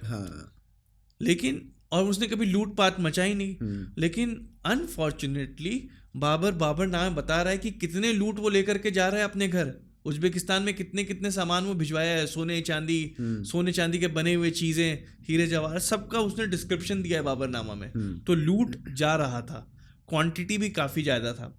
बाबर फिर ये बताता है कि भारत एक ऐसा देश है जहाँ पे, या अल हिंद या हिंदुस्तान रेदर, हिंदुस्तान वो एड्रेस करता है, जहाँ पे लेबर बड़ी आसानी से मिल जाता है, क्योंकि लोग बड़े डोसाइल हैं, अच्छे से बात मान जाते हैं, जो आप करवाना चाहते हो वो कर देते हैं, और सस्ते हैं, राइट। फिर एक पॉइंट, और किसी भी अंपायर के एस्टेब्लिशमेंट के लिए, और उसको तो अंपायर एस्टेब्लिश करना, आज तक उसके बाद अंपायर नहीं है, या फिर उसका वो ड्रीम, एक प्यास जो है किंगडम एस्टेब्लिश करने को पूरी नहीं हो पा रही है। तो एक किंगडम एस्टेब्लिश करने के लिए आपको क्या चाहिए? कुछ अच्छे आर्टिजन चाहिए जो कंस्ट्रक्शंस कर सकें, कुछ ऐसे लोग चाहिए जो आपके लिए काम कर सकें। तो भारत वो ऐसा जहाँ पे आपको रिसोर्स चाहिए, धन दौलत उसको यहाँ पे मिल रहा है। सो इन सब फैक्टर्स के वजह से बाबर भारत आना चाहता था। और जहाँ तक राम मंदिर का सवाल है, अब इसमें कुछ हिस्टोरिकल नुआंसेस हैं और ऑब्जेक्टिविटी हमेशा इसमें, जैसे मैं हमेशा एक बात लोगों को बोलता हूँ, भारत का इतिहास इतना स्वर्णिम है और हम इतने फॉर्चुनेट हैं कि हम भारत भूमि में जन्म लिए हैं, और आपको आपके जन्मभूमि के बारे में अधिकांशतः अच्छी बातें ही मिलती है। मैं ये नहीं बोलूँगा कि बुराइयाँ नहीं थी, बुराई थी, लेकिन अच्छी बातें बहुत ज़्यादा थी, और आपको कुछ भी हाइपर बोल करने का ज़रूरत नहीं है। और लेकिन हाइपर बोल होता है हमारे तरफ से भी, बहुत सारे हाइपर बोल्स हैं। अब वैसे में बाबर के किस्से में भी जो प्राइमरी सोर्सेज हैं कुछ और हमको बता रहे हैं राम जन्मभूमि, जिसको मैं सीक्वल में बहुत डिटेल में डील करने वाला हूँ, जहाँ पे जिसके नुआंसेस हैं कि एग्जैक्टली बाबर का क्या ओपिनियन था राम मंदिर के बारे में, या उसको राम मंदिर के बारे में पता था कि नहीं था, क्या मीर बाकी ताशकंदी बोल के एक्चुअली कोई कैरेक्टर था कि नहीं था। और जो अगेन ऑपरेटिव वर्ड है, बाबर डायरी लिख रहा है, ऑटोबायोग्राफी नहीं कि पिक एंड चूज करेगा। और डायरी में क्या होता है कि अगर आप कुछ दौर के चीज़ें लिखना भूल जाते हो 3 दिन के लिए, चौथे दिन आप लिख देते हो उसके बारे में। और प्राइमरी सोर्स आपको कुछ अलग कहानी बताते हैं राम जन्मभूमि की देन जो मेन स्ट्रीम में हम पॉपुलरली जानते हैं, जिसको मैं सीक्वल में नुआंस के साथ डील करना चाहता हूँ। और मैं उसको न मैंने कभी उसको आर्टिकल्स में एक्सप्रेस किया ना कुछ, क्योंकि अगर आप उसको शॉर्ट टर्म में एक्सप्लेन करना चाहोगे तो नुआंस लूज हो जाएंगे, and the way we are emotionally charged in terms of historical instances, कई बार चीज़ें आउट ऑफ कंटेक्स्ट चली जाती हैं। But Babur has to do something with Ram Janmabhoomi, लेकिन नॉट एग्जैक्टली एज हम जैसे उसको जानते हैं। अच्छा, तो अब यहाँ पे बाबर की अगर हम बात करें तो बाबर भारत में आता है, और हमने यहाँ से ये भी जाना कि वो प्रीडोमिनेंटली उसका जो इंक्लिनेशन था वो बुद्ध चिकन्स की ओर ज़्यादा था। तो हमारा जो हिस्टोरियोग्राफी है, या हमारी जो इंडिपेंडेंट इंडिया के जो हिस्टोरियंस हैं, वो बाबर को इतना पॉजिटिव लाइट में क्यों दिखाना चाहते हैं? उसका कोई तो रीज़न होगा ना। क्योंकि एक कारण बहुत ऑब्वियस था, दैट जब बाबर एग्जिस्ट कर रहा है, ये वो सेम पीरियड है जब almost fall of Vijayanagara empire is coming into being. और अगर आप विजयनगर एम्पायर की बात करेंगे तो बाकी के सारे सल्तनत फेल कर जाएंगे। उसका कारण ये है कि जब बाबर के एक एंसेस्टर थे शाहरुख जो है वो पुत्र हैं तैमूर के, और उनकी जो टेरिटरी है ऐसा माना जाता है बहुत समृद्ध है। उस समय समरकंद में माना जाता है कि बहुत ही ज़्यादा समृद्धि है, तैमूर ने बहुत समृद्धि ला दी है, और शाहरुख उसको फर्दर आगे बढ़ा के लेकर के जा रहा है। तो लेकिन उसको कहीं ना कहीं से हेयर से मिला दैट एक कोई तो अंपायर है विजयनगर बोल करके, वहाँ बहुत अमीर हैं लोग, बहुत समृद्ध हैं। तो उसने अपना एक एम्बेसडर भेजा, जिसका नाम था अब्दुल रज़ाक। अब्दुल रज़ाक जब विजयनगर अंपायर आता है तो देख करके हतप्रभ रह जाता है यहाँ की समृद्धि। वो बोलता है, रिपोर्ट कर रहा है बाद में कि यहाँ के जो राजा का महल है वो तो हमारे कैपिटल के सबसे बड़े बाजार से भी बड़ा है। वो फिर ये बताता है कि यहाँ पे रोड पे ऐसे सोने चांदी बिकते हैं जैसे हम अनाज बेच रहे हो। हीरे जवाहरात, अलग अलग तरह के जेम्स, ये विजयनगर की स्ट्रीट्स पे बिका करते थे। सोना जितना राजा पहनता है, आज भी अगर आप साउथ की प्रॉस्पेरिटी की बात करेंगे तो गोल्ड इज स्टिल। वहाँ की अगर शादियां देखें तो ऊपर से नीचे तक महिलाएं जो हैं वो जड़ी होती हैं सोने से। सो विजयनगर और रादर डेक्कन या दक्षिण की हम बात करें, बहुत ही समृद्ध था। और उस समय का माना जाए तो one of the most rich या सबसे समृद्ध कोई किंगडम था तो शायद वो विजयनगर एम्पायर ही था। तो ऐसे में अगर आप इस कंटेक्स्ट की बात कर रहे हैं और विजयनगर पे आप इलेबोरेट नहीं कर रहे हैं, और कहीं ना कहीं जो मार्क्सिस्ट आइडिया होती है वो इंटरसेक्शनलिटी की है। इट्स मोर अबाउट एक जो ऑप्रेस्ड है वो हमेशा ऑप्रेस्ड ही रहता है। वो कभी ऊपर हो ही नहीं सकता।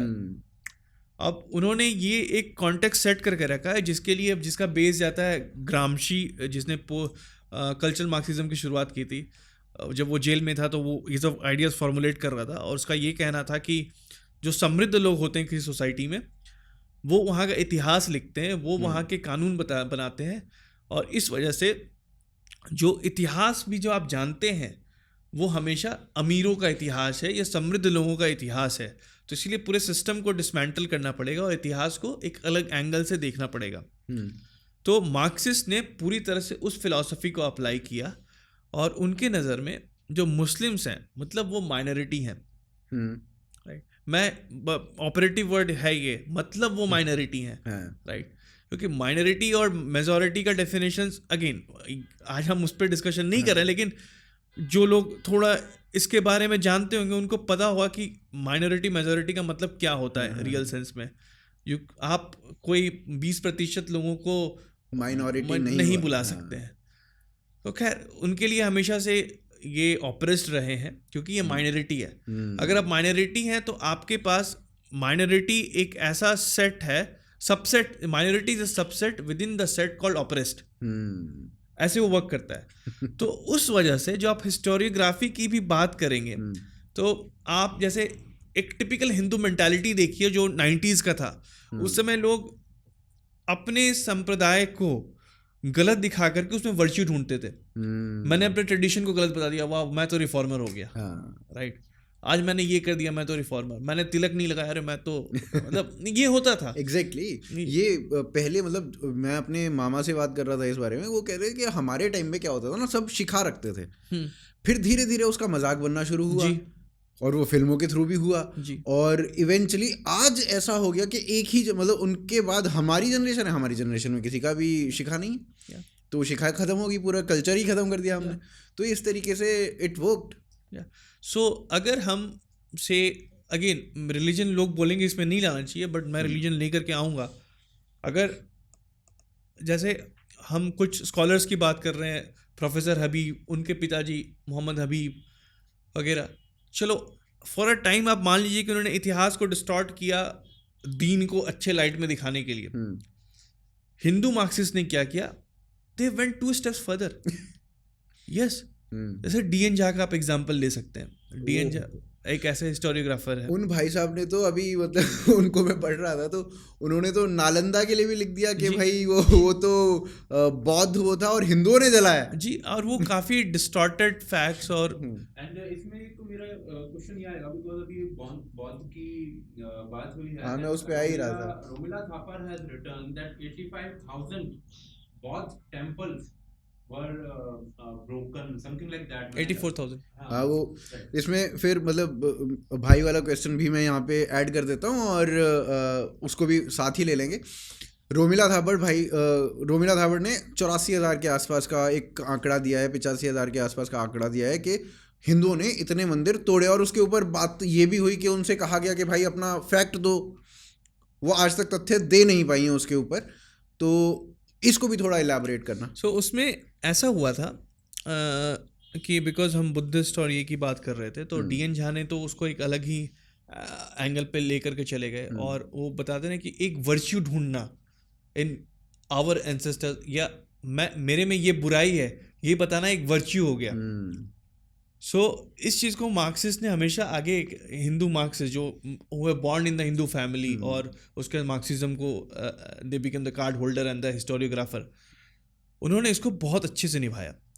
और जब भी आप ये बात करेंगे कि इस्लामिस्ट ने इतने स्ट्रक्चर्स गिराए जो कि हिंदू थे या धार्मिक थे, तो उधर से हाइपरबोल ये आएगा कि हिंदुओं ने भी बुद्धिस्ट स्ट्रक्चर और जैन स्ट्रक्चर्स काफ़ी गिराए थे।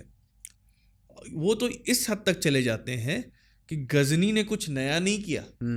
गजनी ने क्या किया, जो हिंदू राजा थे जो करते थे उसी ट्रेडिशन को आगे बढ़ाया। It was a carrying forward of the tradition जो पहले भी था। तो उसमें एक कैच है।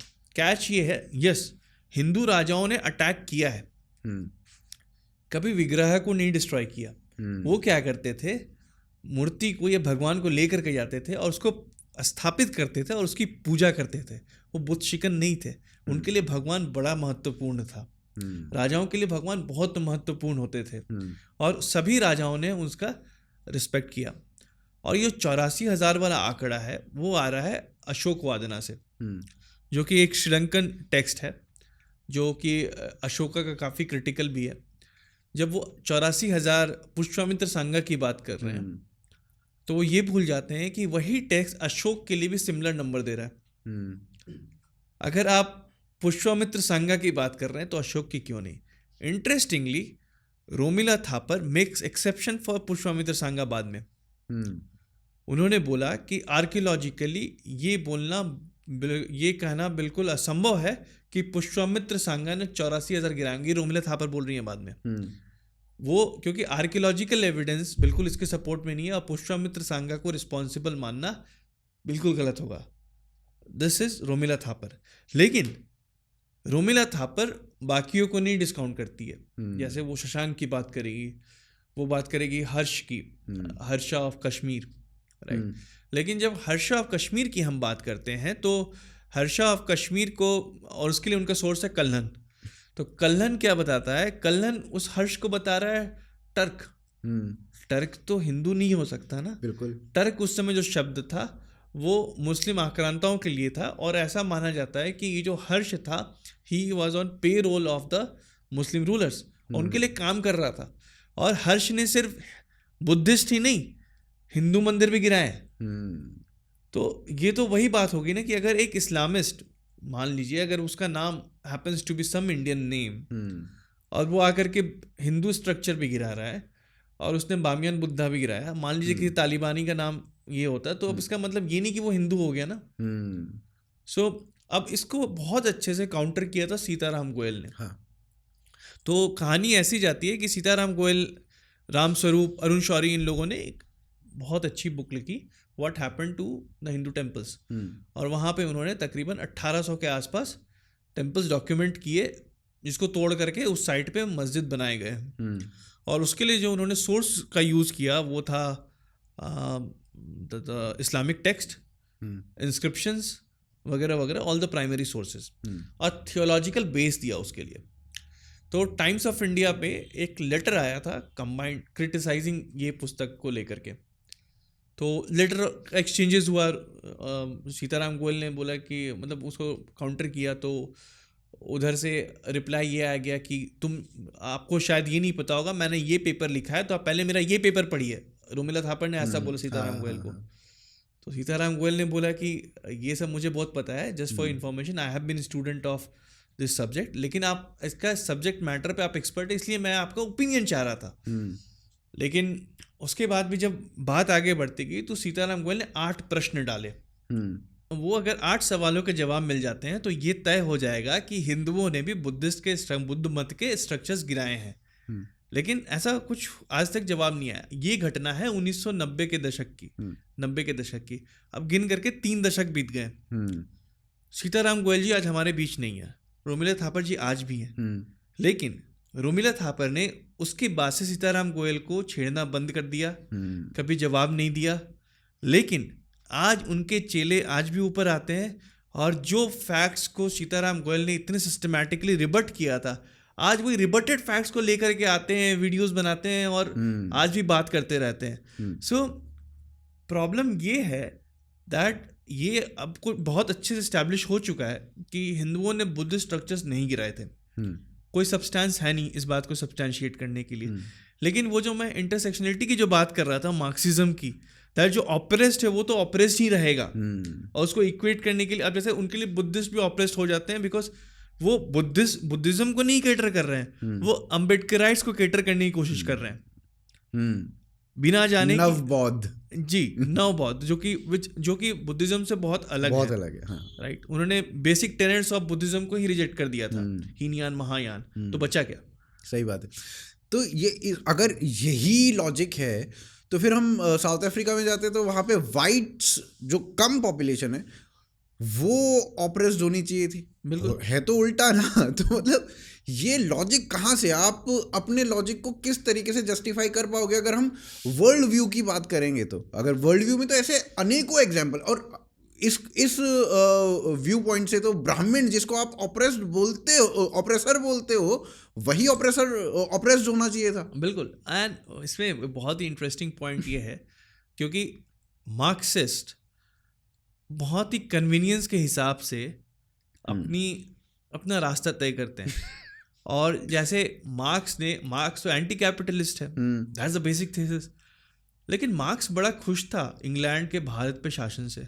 उसने ये बोला था कि ये इंग्लैंड को दो महत्वपूर्ण कार्य करने हैं। एक पहला भारत को सिविलाइज्ड करना है, और दूसरा भारत के जो सुपरस्टिशियस है, यानी कि बेसिकली हिंदूज पे टॉन्ट था, वो सुपरस्टिशन भारत यानी पूरे एशिया की बात कर रहा है, उस सुपरस्टिशंस को हटाना है। सो वो कैपिटलिस्ट के फॉर्म में बोल रहा है। तो ये सब ओपिनियन जानने के बाद हमको ये आश्चर्य नहीं होना चाहिए कि ब्लैक और वाइट का जो इशू आता है साउथ अफ्रीका में वो वैसा क्यों है, या फिर ब्राह्मण्स के साथ वो ट्रेंड क्यों नहीं ले पाते हैं। बिकॉज ये हमेशा एक पाथ ऑफ कन्वीनियंस है। जैसे उन्होंने एक सेट और सबसेट तय कर दिया है, ऑपरेस्ट के अंदर ये लोग हैं, ये लोग हैं, ये लोग हैं। अब वो कभी बदलने वाला नहीं है। It's a inscription engraved in the rock. But लोग तो क्वेश्चन करेंगे ना आपको इवेंचुअली। देखो, जब तक साक्षरता इतनी नहीं थी और सोशल मीडिया इतना नहीं था, तब तक आप जो बोलते थे वो मान लिया जाता था। बिल्कुल, क्योंकि उसी ही की चर्चा हो रही है, वही दिख रहा है हर जगह, उसी की बात हो रही है, लोग उसको मान लेंगे। बिल्कुल। बट अभी आपके ऊपर इतने क्वेश्चंस होंगे हर तरफ से, और हमारे जैसे प्लेटफॉर्म्स भी आ गए हैं अब तो ये मतलब अभी भी उसी नोमेनक्लेचर में ही घुसे हुए हैं। तो उसका कोई यूज़ है? मतलब इवेंचुअली तो उनको मुंह के बल ही गिरना पड़ेगा ना। देखिए, इसका आपको जवाब बहुत अच्छे से मिल जाता है। कल जैसे रणदीप हुडा ने पिक्चर पोस्ट किया था बुक स्टोर से, वहाँ पे बुक स्टोर्स में थापर नहीं दिखेंगी आपको। वहाँ पे दिख रहे हैं विक्रम संपत, वहाँ दिख रहे हैं संजीव सान्याल, वहाँ पे दिख रहा है चंद्रचूड़ घोष।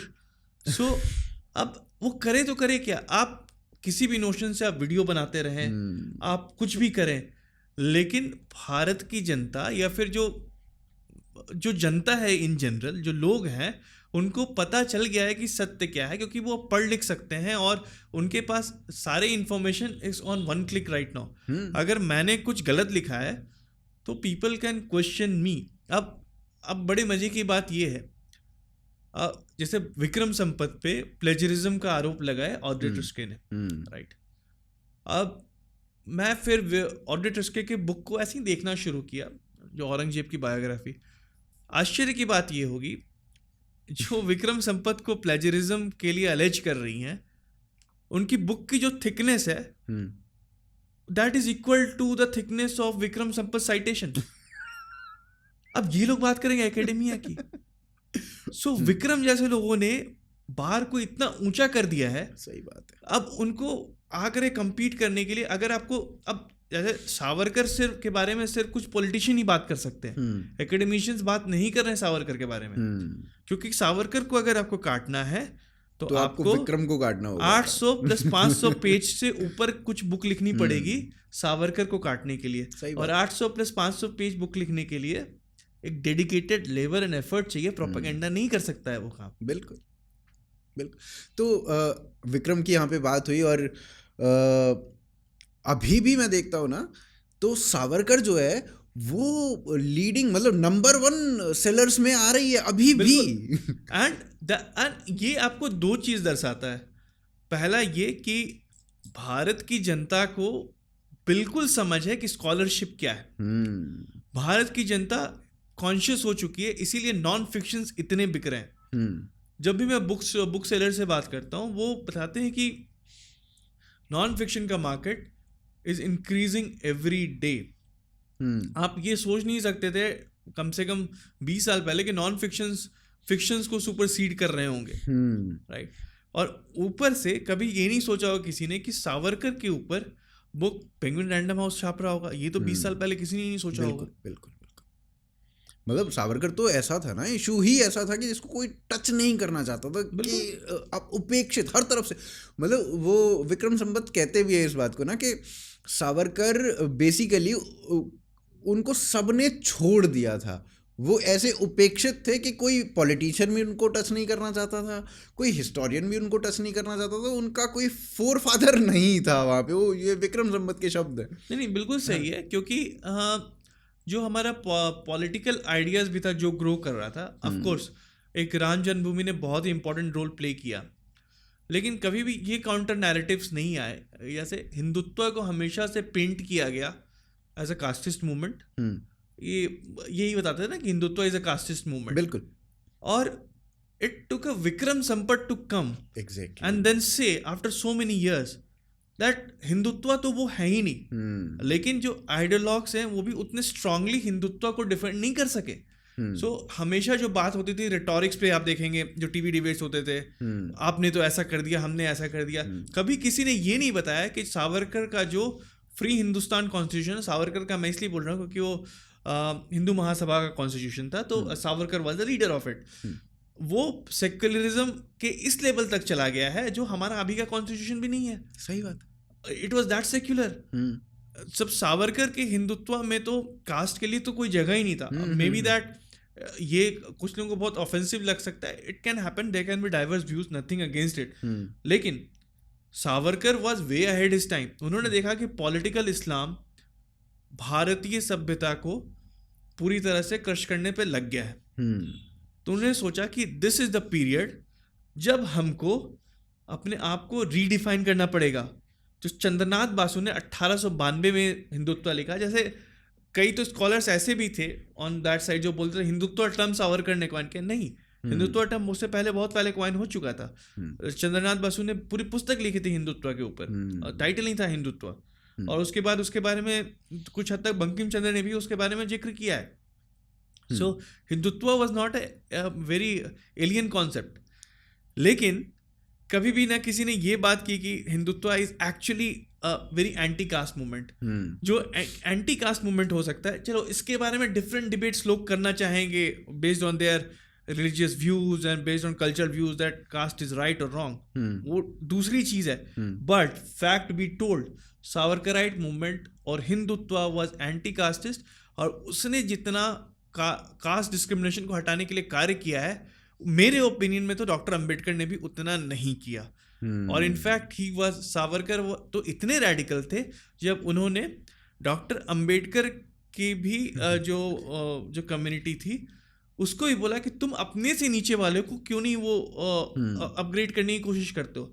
सावरकर का notion was way ahead of times. नहीं, उसमें तो मतलब रत्नागिरी में तो जो हुआ वो तो सबको पता ही है। रादर सावरकर बेसिकली हर बार ये कहते थे कि भाई मैं आपके पास तब आऊंगा जब आप सहभोज के लिए तैयार होंगे। अगर वो मना कर देते थे सहभोज नहीं करवाना है तो वो वहां जाते ही नहीं थे।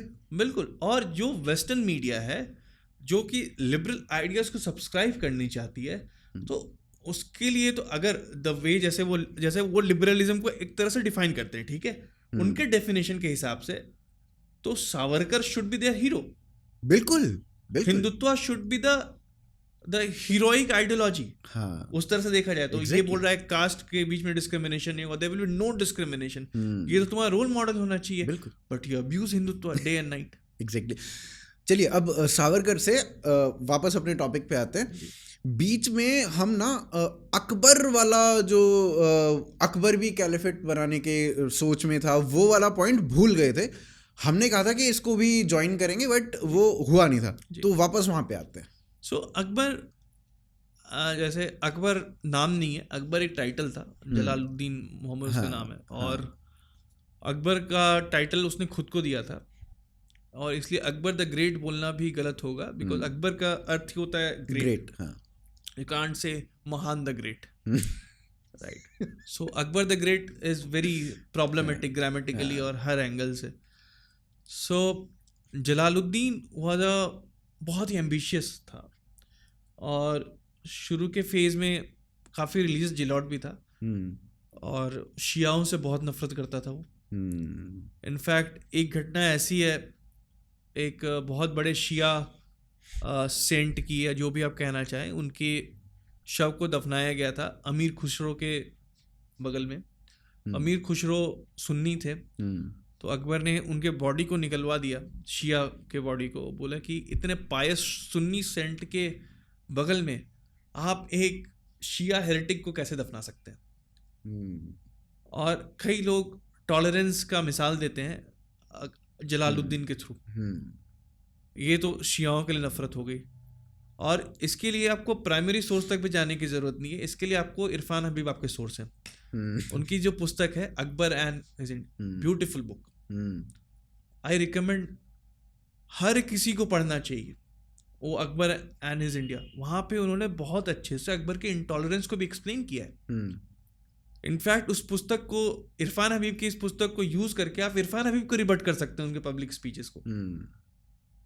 उसके बाद I've seen you quoting him many times on Twitter, और ये इस तरीके के रिबर्ट्स आप इरफान को देते रहते हैं जी। सो उसके साथ साथ इरफान हबीब ने बहुत अच्छे से एक्सप्लेन किया, जब महादविज्म एक अलग फॉर्म ऑफ इस्लाम था, कैसे उसको सप्रेस किया था अकबर ने, जलालुद्दीन ने। उसके बाद एक ऐसी घटना है जब कालका माता के मंदिर में 200 गायें, जो ट्रांसलेशन में लिखा हुआ है, अकबरनामा के मैं प्राइमरी सोर्स तक अभी नहीं गया हूँ, मतलब ओरिजिनल लैंग्वेज में, ट्रांसलेशन में मेंशन होता है 200 ब्लैक काउज वो वहाँ पे गैदर्ड हैं, और आई am not sure it's coming from Akbarnama और बदौनी के तारीख, मतलब कहीं एक प्राइमरी सोर्स में है। वो वहाँ पे इकट्ठी हो रखी है, क्योंकि बारिश हो रखा है, और अकबर की कैंपेन हो रही है। उन्होंने 800 के आसपास राजपूतों को 8000 के आसपास सोल्जर्स उनको मार दिया। उसके बाद ये इधर आ रहे हैं, यहाँ पे उन 200 काली गायों को, विच में भी बफेलो, उनको स्लॉटर किया, उनके खून को अपने बूट्स में भरा, मंदिरों में जाके लेके, और मंदिर में, कालका माता के मंदिर में छिड़क दिया।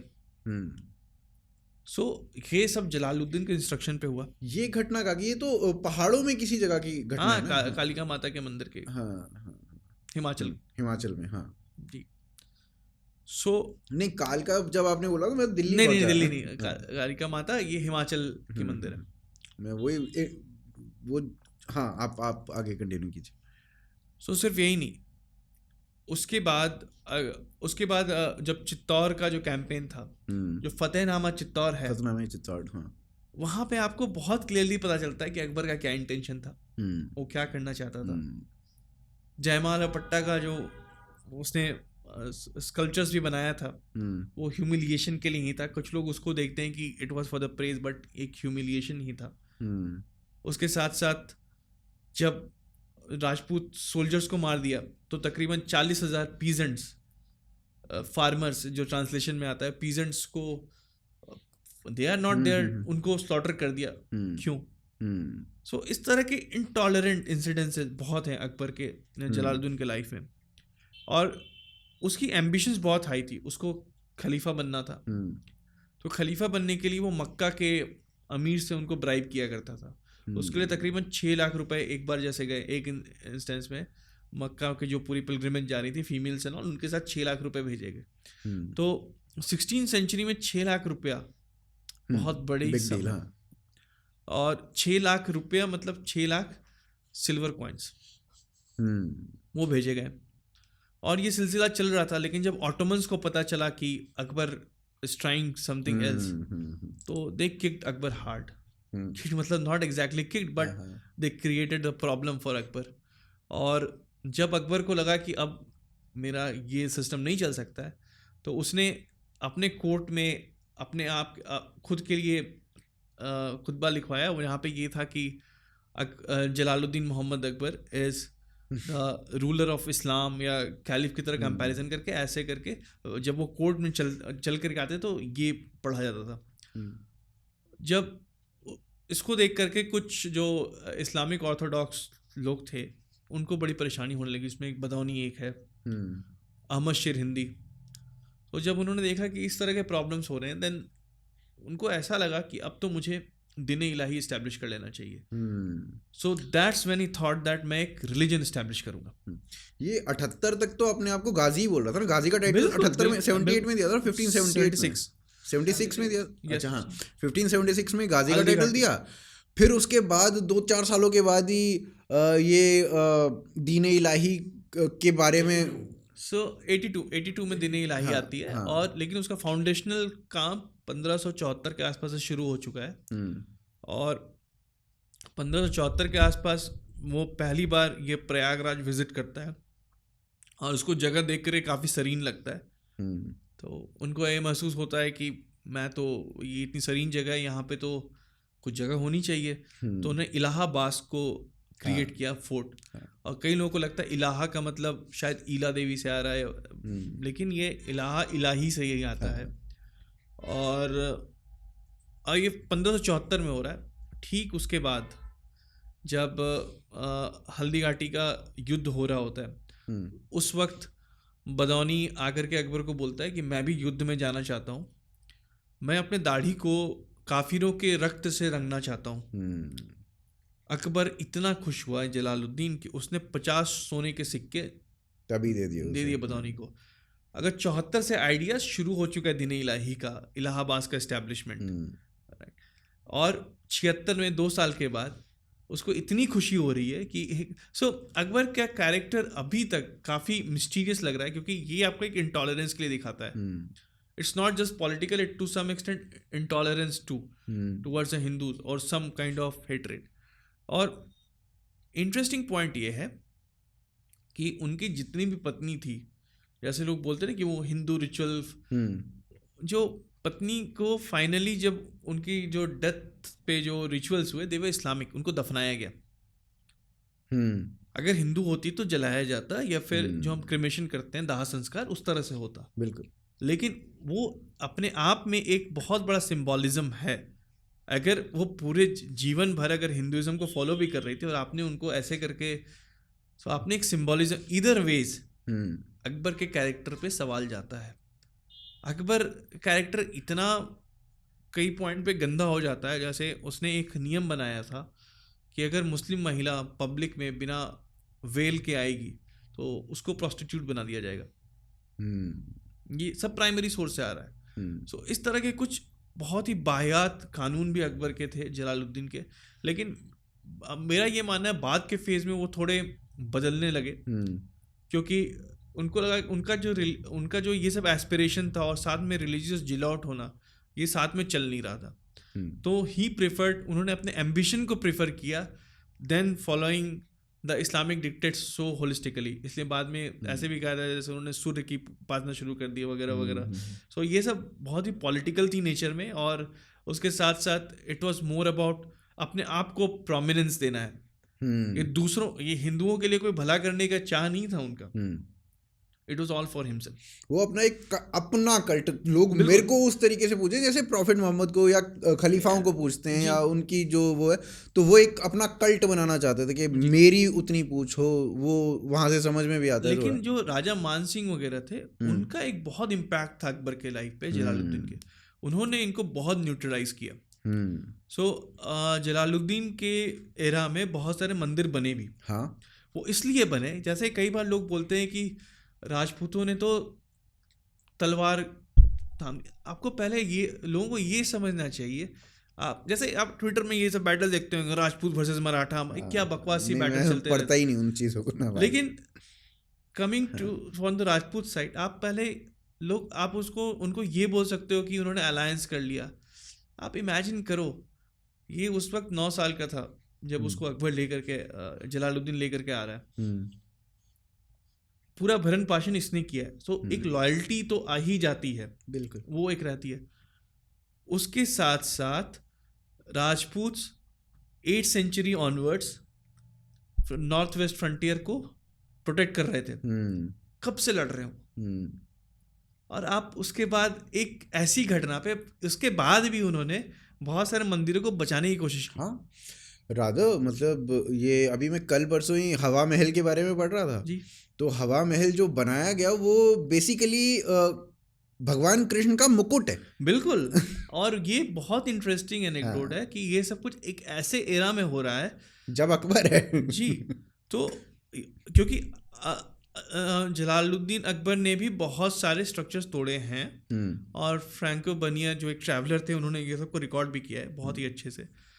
सो वो तो था, लेकिन राजपूतों का काफ़ी योगदान है डिस्पाइट द अलायंस होने के बावजूद भी। और ऐसे में कुछ कुछ लोगों के एम्बिशंस और नहीं भूले जा सकते हैं, जैसे जब राजा जय सिंह को जब चिट्ठी लिखी छत्रपति शिवाजी महाराज ने, तो उन्होंने बोला कि हमको दक्षिण को मलेशियों के राज से हटाना है, हमारा पर्पस वो होना चाहिए, न कि हमको उनके साथ मिल करके रहना चाहिए। तो मुझे तो यहाँ से मलेशियों को हटा ही देना है दक्षिण से, हम दोनों को हाथ मिला लेना चाहिए, हमारा पर्पस हिंदू डम को स्टैब्लिश करना है। सो ये सारी बातें छत्रपति शिवाजी महाराज ने लिखी थी। सो बहुत सारे नुआंसेस हैं इतिहास में, ये इतना ब्लैक एंड वाइट नहीं हो सकता है। बिल्कुल। एंड स्पेशली जब हम राजपूत और मराठाओं की बात कर रहे हैं वो बहुत नुआंस्ड है, और कई बार लोग उसको एक ट्वीट में डिक्लेयर कर देते हैं कि ये तो ऐसे लोग थे, ये तो इन्होंने तो ये कर लिया। अरे नहीं भाई, आप अगर वहाँ पे होते तो आपको तब समझ में आता है कि वो कैसे हालात थे। और अगर आप इन इतिहास के पन्नों को पढ़ेंगे और खुद को उस कंटेक्स्ट में डाल करके एक संजय की तरह, जो महाभारत का संजय, देखने की कोशिश करेंगे तो शायद आप थोड़ा रिलेट कर पाएंगे कि क्या वहाँ पे हो रहा है। ये सब कुछ इतना ब्लैक एंड वाइट और प्लेन नहीं था। तो इवेंचुअली मतलब आफ्टर राइटिंग एक जायंट बुक ऑन बाबर, और उसका अभी सेकंड पार्ट भी आप लेके आ रहे हो, बाबर के ऊपर अगर हम क्या लेके जाएं इस एक पॉडकास्ट से या बाबर की बुक से, अगर 2 लाइनों में वर्णन करना हो तो कैसे वर्णन कर सकते हैं उसका? बाबर ने एक ऐसी आइडिया का जड़ बो दिया था जो कि भारत के एक काले समय की शुरुआत करेगी। इसका बाबर के चरित्र से कुछ लेना देना नहीं है, लेकिन उसने एक बीज ऐसा बोआ जिससे भारत के लिए काला समय शुरू हो जाएगा। साइंस एंड टेक्नोलॉजी डिक्लाइन करने शुरू हो जाते हैं उसके बाद से। यूनिवर्सिटीज नहीं बन रहे हैं, dams and other construction works नहीं हो रहे हैं, कंप्लीट डिक्लाइन में भारत जाना शुरू हो जाता है। और बाबर को समझना इसलिए ज़रूरी है क्योंकि उसके आइडिया से आपको ये पता चलेगा उनका कनेक्शन समरकंद से क्या है। क्योंकि आखिरी मोमेंट तक टिमुरिड्स, जिनको हम मुगल के रूप में जानते हैं, वो समरकंद वापस पाना चाहते थे। वो कभी भारत को होमलैंड नहीं मानते थे, बनाना चाहते। वो इसीलिए दफनाया भी नहीं गया ना बाबर को यहाँ पे। नहीं, बाबर का एक और बड़ा इंटरेस्टिंग पॉइंट है वहाँ पे, ये हम लोगों का इंटरप्रिटेशन है। अच्छा। तो बाबर को जो ग्लोरी मिली वो काबुल में मिली। अभी तक उसके पास एक भी पहला उसने जो टेरिटरी इस्टेब्लिश किया, किंगडम, वो काबुल में था। तो किसी भी इंसान के जिंदगी में जो पहला पड़ाव होता है जो उसको एलिवेट करता है, उसके लिए मेमोरेबल बन जाता है। तो काबुल ने उसको इतना कुछ दिया, वो काबुल को भूल नहीं पाया। इसलिए उसके अरमान थे कि मुझे दफनाया जाए तो काबुल में ही दफनाया जाए। हाँ, इससे ये भी पता चलता है कि सर्टेनली उसको भारत से लगाव नहीं है। तो अभी हाँ, इसमें मेरे को 1-2 बातें और करनी है। एक तो मैं Babur as a character, Babur जो कैरेक्टर था उसके बारे में जानना चाहता हूँ, और दूसरा मैं जानना चाहता हूँ बाबर के बारे में कि बाबर एक मुसलमान के रूप में कैसा था। क्योंकि इंस्टेंसेस मिलते हैं कि उसने शराब भी पी, इंस्टेंसेस ये भी मिलते हैं कि वो युद्ध के समय भी 5 बार नमाज पढ़ता था। तो अगर वो युद्ध के समय, जबकि ये माफ़ी है ना इस चीज़ में कि अगर आप युद्ध कर रहे हो तो कोई बात नहीं, आप नमाज नहीं पढ़ रहे, पर वो फिर भी नमाज पढ़ता था 5 बार, और दूसरी ओर वो शराब भी पीता था। और बाबरी जो कि तो वो भी एंगल था। तो एक मुसलमान के तौर पे वो कैसा था, जबकि हार्डकोर मुसलमान वो अपने आप को मानता था। सो इसको बहुत क्लियरली देखा जाए तो कई लोग बाबर को आइडलाइज करना चाहते हैं, या फिर अब तो बाबर तो दूर की चीज़ है, लोग औरंगजेब को आइडलाइज करने लगे हैं अभी के टाइम ऑडिट रुश के many more. Aurangzeb is idolise, so Babur तो आइडलाइज हो गई।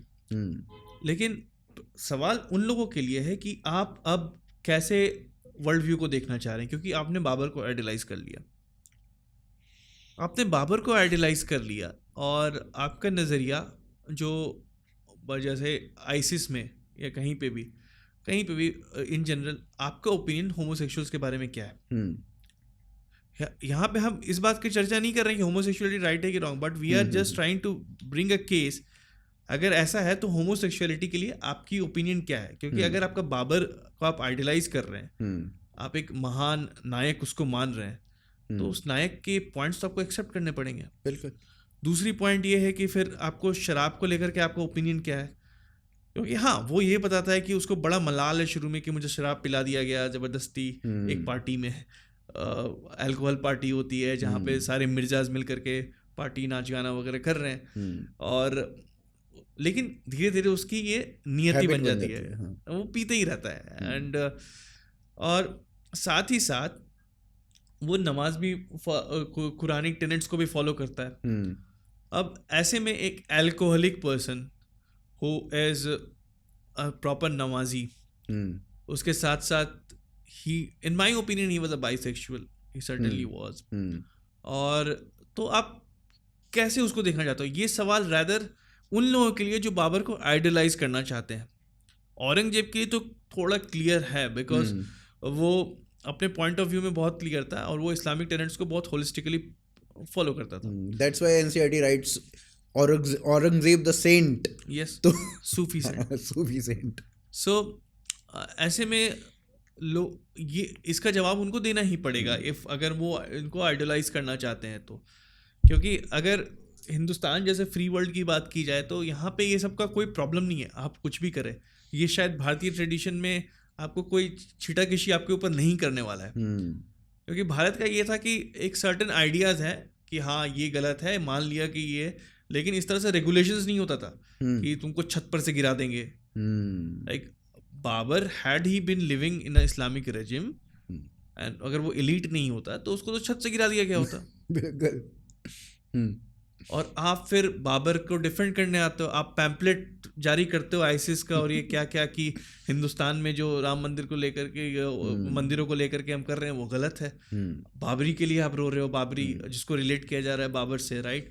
आप कॉन्टेक्स्ट वहां पे ये आ जाता है ना कि वो सोचते हैं कि बाबरी का मतलब बाबर की, yes, instead of Babri the guy himself. या बाबरी एक बालक था, बाबर खुद बालक था उस वक्त, सो मतलब 17 साल का था और बाबरी 12 साल का। सो उससे वो कैंप बाजार में मिलता है और ये सब कुछ उसके पहले निकाह के वक्त हो रहा है, जब वो क्लियरली बताता है कि मैं अपनी पहली पत्नी से बिल्कुल अनअट्रैक्टेड हूँ, मुझे बिल्कुल उसके पास लेकिन उसको बाबरी के साथ समय स्पेंड करना बहुत अच्छा लगता है।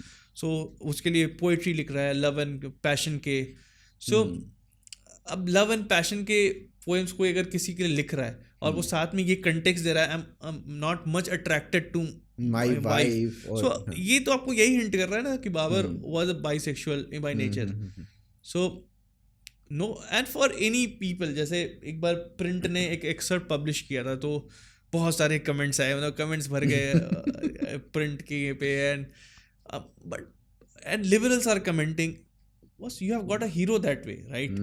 आप उसको अप्रिशिएट नहीं कर रहे हो। यहाँ पे किसी ने ये नहीं बोला कि बाबर ने ये मंदिर गिराया, यहाँ पे तो ये बात हो रही है बाबर वाज अ मतलब बाइसेक्सुअल। आप तो लाना ही चाहते हो एलजीबीटीक्यू के बारे में, आप सबसे ज्यादा लिखते हो, क्विंट या वायर या प्रिंट, ये तो बहुत ज्यादा लिखते थे एलजीबीटी। तो ऐसे में आपको इतनी परेशानी अब क्यों हो रही है? क्या again coming back to this, आपको प्रॉब्लम शायद इसलिए हो रहा है कि एक मुस्लिम रूलर को ये कोई बता रहा है कि वो बाइसेक्सुअल था, तो this is where the hypocrisy comes into the picture.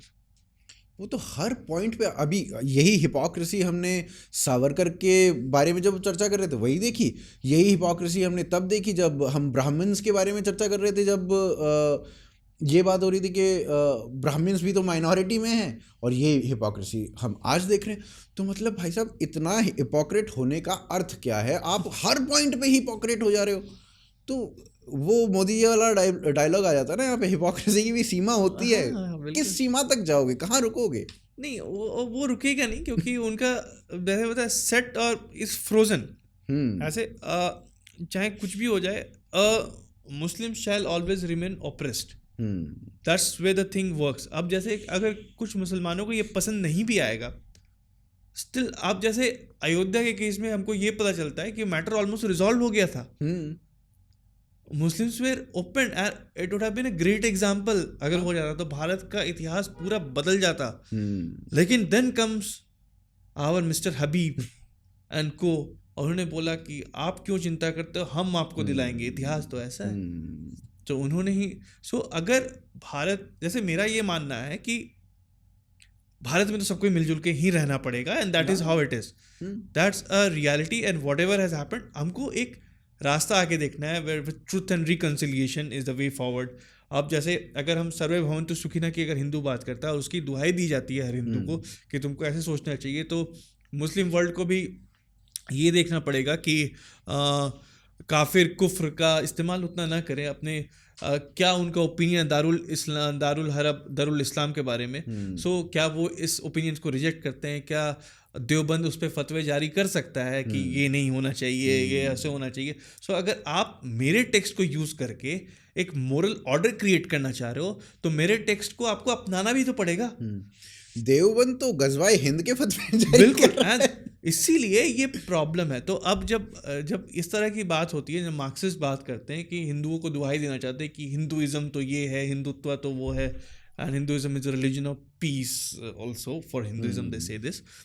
इसमें ऑफ कोर्स एट टाइम्स वो इसी बात करेंगे कि कास्ट सिस्टम है एंड ऑल, बट कहीं ना कहीं हिंदुओं को ये बताने की कोशिश करते हैं कि तुमको इतना एक्सट्रीमिस्ट नहीं होना चाहिए, you are suppose to be very pacifist. So वो ये नहीं बोल रहे हैं कि आपको एक्सट्रीमिस्ट नहीं होना चाहिए, बट लेकिन आपको ये बोल रहे हैं कि you have to keep taking जो भी वो आपको देते जाते हैं, आप बस लेते रहो, आप जवाब मत दो उसका। जब तक आप ये झूठ को मानते रहोगे कि Jalaluddin Mohammad was a great king और उसने हिंदुओं को या फिर भारत को, वो पहले राजा थे जिसने भारत को एक सूत्र में बांधा है, जब तक आप ये मान रहे हो आप बड़े अच्छे हिंदू हो। जिस दिन आपने प्राइमरी सोर्स को यूज करके बता दिया कि नहीं जलालुद्दीन मोहम्मद अकबर तो शियाओं को भी सताता था, तो आप बुरे हिंदू हो गए। यहाँ पे एक इंटरेस्टिंग बात ये आ जाती है कि पाकिस्तान वो भी वही ऑलमोस्ट सेम हिस्ट्री से गुजरे हैं जिससे हम गुजरे, और इंडिया यहाँ पे अकबर को आइडलाइज किया जाता है, अकबर वॉज ग्रेट है ना, और पाकिस्तान में वो अकबर को पढ़ाना तक नहीं चाहते कि अकबर तो मतलब सबसे घटिया था। क्योंकि एक्चुअली मैं फाउंडिंग फादर ऑफ पाकिस्तान मानता हूँ अहमद शेर हिंदी को, जिसने सबसे पहले रिबेल किया था जलालुद्दीन मोहम्मद के खिलाफ, और वहाँ से पाकिस्तान की नींव रखी जा चुकी थी। और मेरा ये मानना है कि जिस रास्ते को अकबर या जलालुद्दीन लेकर के आगे जा रहा था, अगर वो आइडिया आगे शायद प्रॉस्पर करता, जैसे मुझे पता है कि उसके इंटेंशन बहुत अच्छे नहीं थे दीन इलाही को लेकर के, लेकिन वो आइडिया अगर आगे पनपती तो शायद भारत का हाल कुछ और होता। भारत का हाल वैसा नहीं होता जो अहमद शेर हिंदी जिस तरह से आगे लेकर के गए। और बाद में जब देहलवी ने भी जब औरंगजेब के फॉल के बाद चिट्ठी लिखी, वो बाहर में चिट्ठियाँ लिख रहे हैं, बता रहे हैं कि आकर के बचाइए क्योंकि मराठास और राजपूत बड़े उपद्रव मचा रहे हैं, दे हैव बिकम पावरफुल, इस्लाम खतरे में है, इस्लाम खतरे में है। आज से नहीं, उस समय से वो बोला जा रहा है। मतलब LIC काहे नहीं करा लेते हो हाँ, तो मतलब ये काफ़ी इंटरेस्टिंग चीज़ें आ जाती हैं यहाँ पे। बट देन ये हिपोक्रेसी की भी बात कर ली, ऑलमोस्ट सारी चीज़ें कवर कर ली हैं। कुछ एंड नोट में आप देना चाहोगे लोगों को कि इसके साथ आप जाइए, तो वो आप करें, उसके बाद फिर हम पॉडकास्ट को समाप्त करने की ओर चलते हैं। बिल्कुल। मेरा तो एक पॉइंट हमेशा से उन लोगों के लिए है जो अपने आप को एक फेंस पे बैठा हुआ देखते हैं, जो फेंस सिटर है, जो वो ये डिसाइड नहीं कर पाते कि हम किस साइड हैं। क्या देखो भाई, यहाँ पे कोई साइड नहीं है। हाँ, सही बात। जैसे मैं इस पुस्तक को भी जो बता रहा हूँ, ये पुस्तक जो है, ये पुस्तक हमेशा से एक हिस्ट्री विंग की तरह मैंने इसको प्रमोट किया है। मैंने कभी नहीं बोला है कि it will give fodder to left wing, नहीं ये फॉर्डर देने वाला है राइट विंग को, राइट, होना भी यही चाहिए या ये पूरी हिस्ट्री विंग की किताब है। और जो कैरेक्टर बुरा था अपने आप बुरा निकल करके आ जाएगा, आपको उस पर ज़्यादा मेहनत करने की ज़रूरत नहीं है। तो कुछ लोग बोलते हैं ना कि नहीं हम महाभारत के स्वर्णिम पल को क्यों पढ़ें, तो नहीं, ये गलत है। आपको अगर बाबर को जानना है तो आपको स्वर्णिम और जो काले पल हैं उन दोनों को जानना पड़ेगा, तभी आप ऑब्जेक्टिव हो पाएंगे इतिहास को समझने के लिए। अगर आप पिक एंड चूज करेंगे तो आप में और मार्क्सिस्ट में भी कोई फर्क नहीं है, और मार्क्सिस्ट ने वही गलती करी थी, हमको वो गलती नहीं दोहरानी चाहिए। तो भाई on that note I would urge you कि भाई ये पुस्तक है बाबर द चेसबोर्ड किंग, और इस पुस्तक को आप अवश्य लें, अवश्य पढ़ें। बहुत डिटेल में चीज़ें लिखी गई हैं यहाँ पर, और लिंक जो है बुक का वो मैं नीचे डिस्क्रिप्शन और पिन कमेंट दोनों स्थानों पर दे रहा हूँ। और आभास भाई आप हमारे साथ आए, जुड़े, इसके लिए बहुत बहुत धन्यवाद।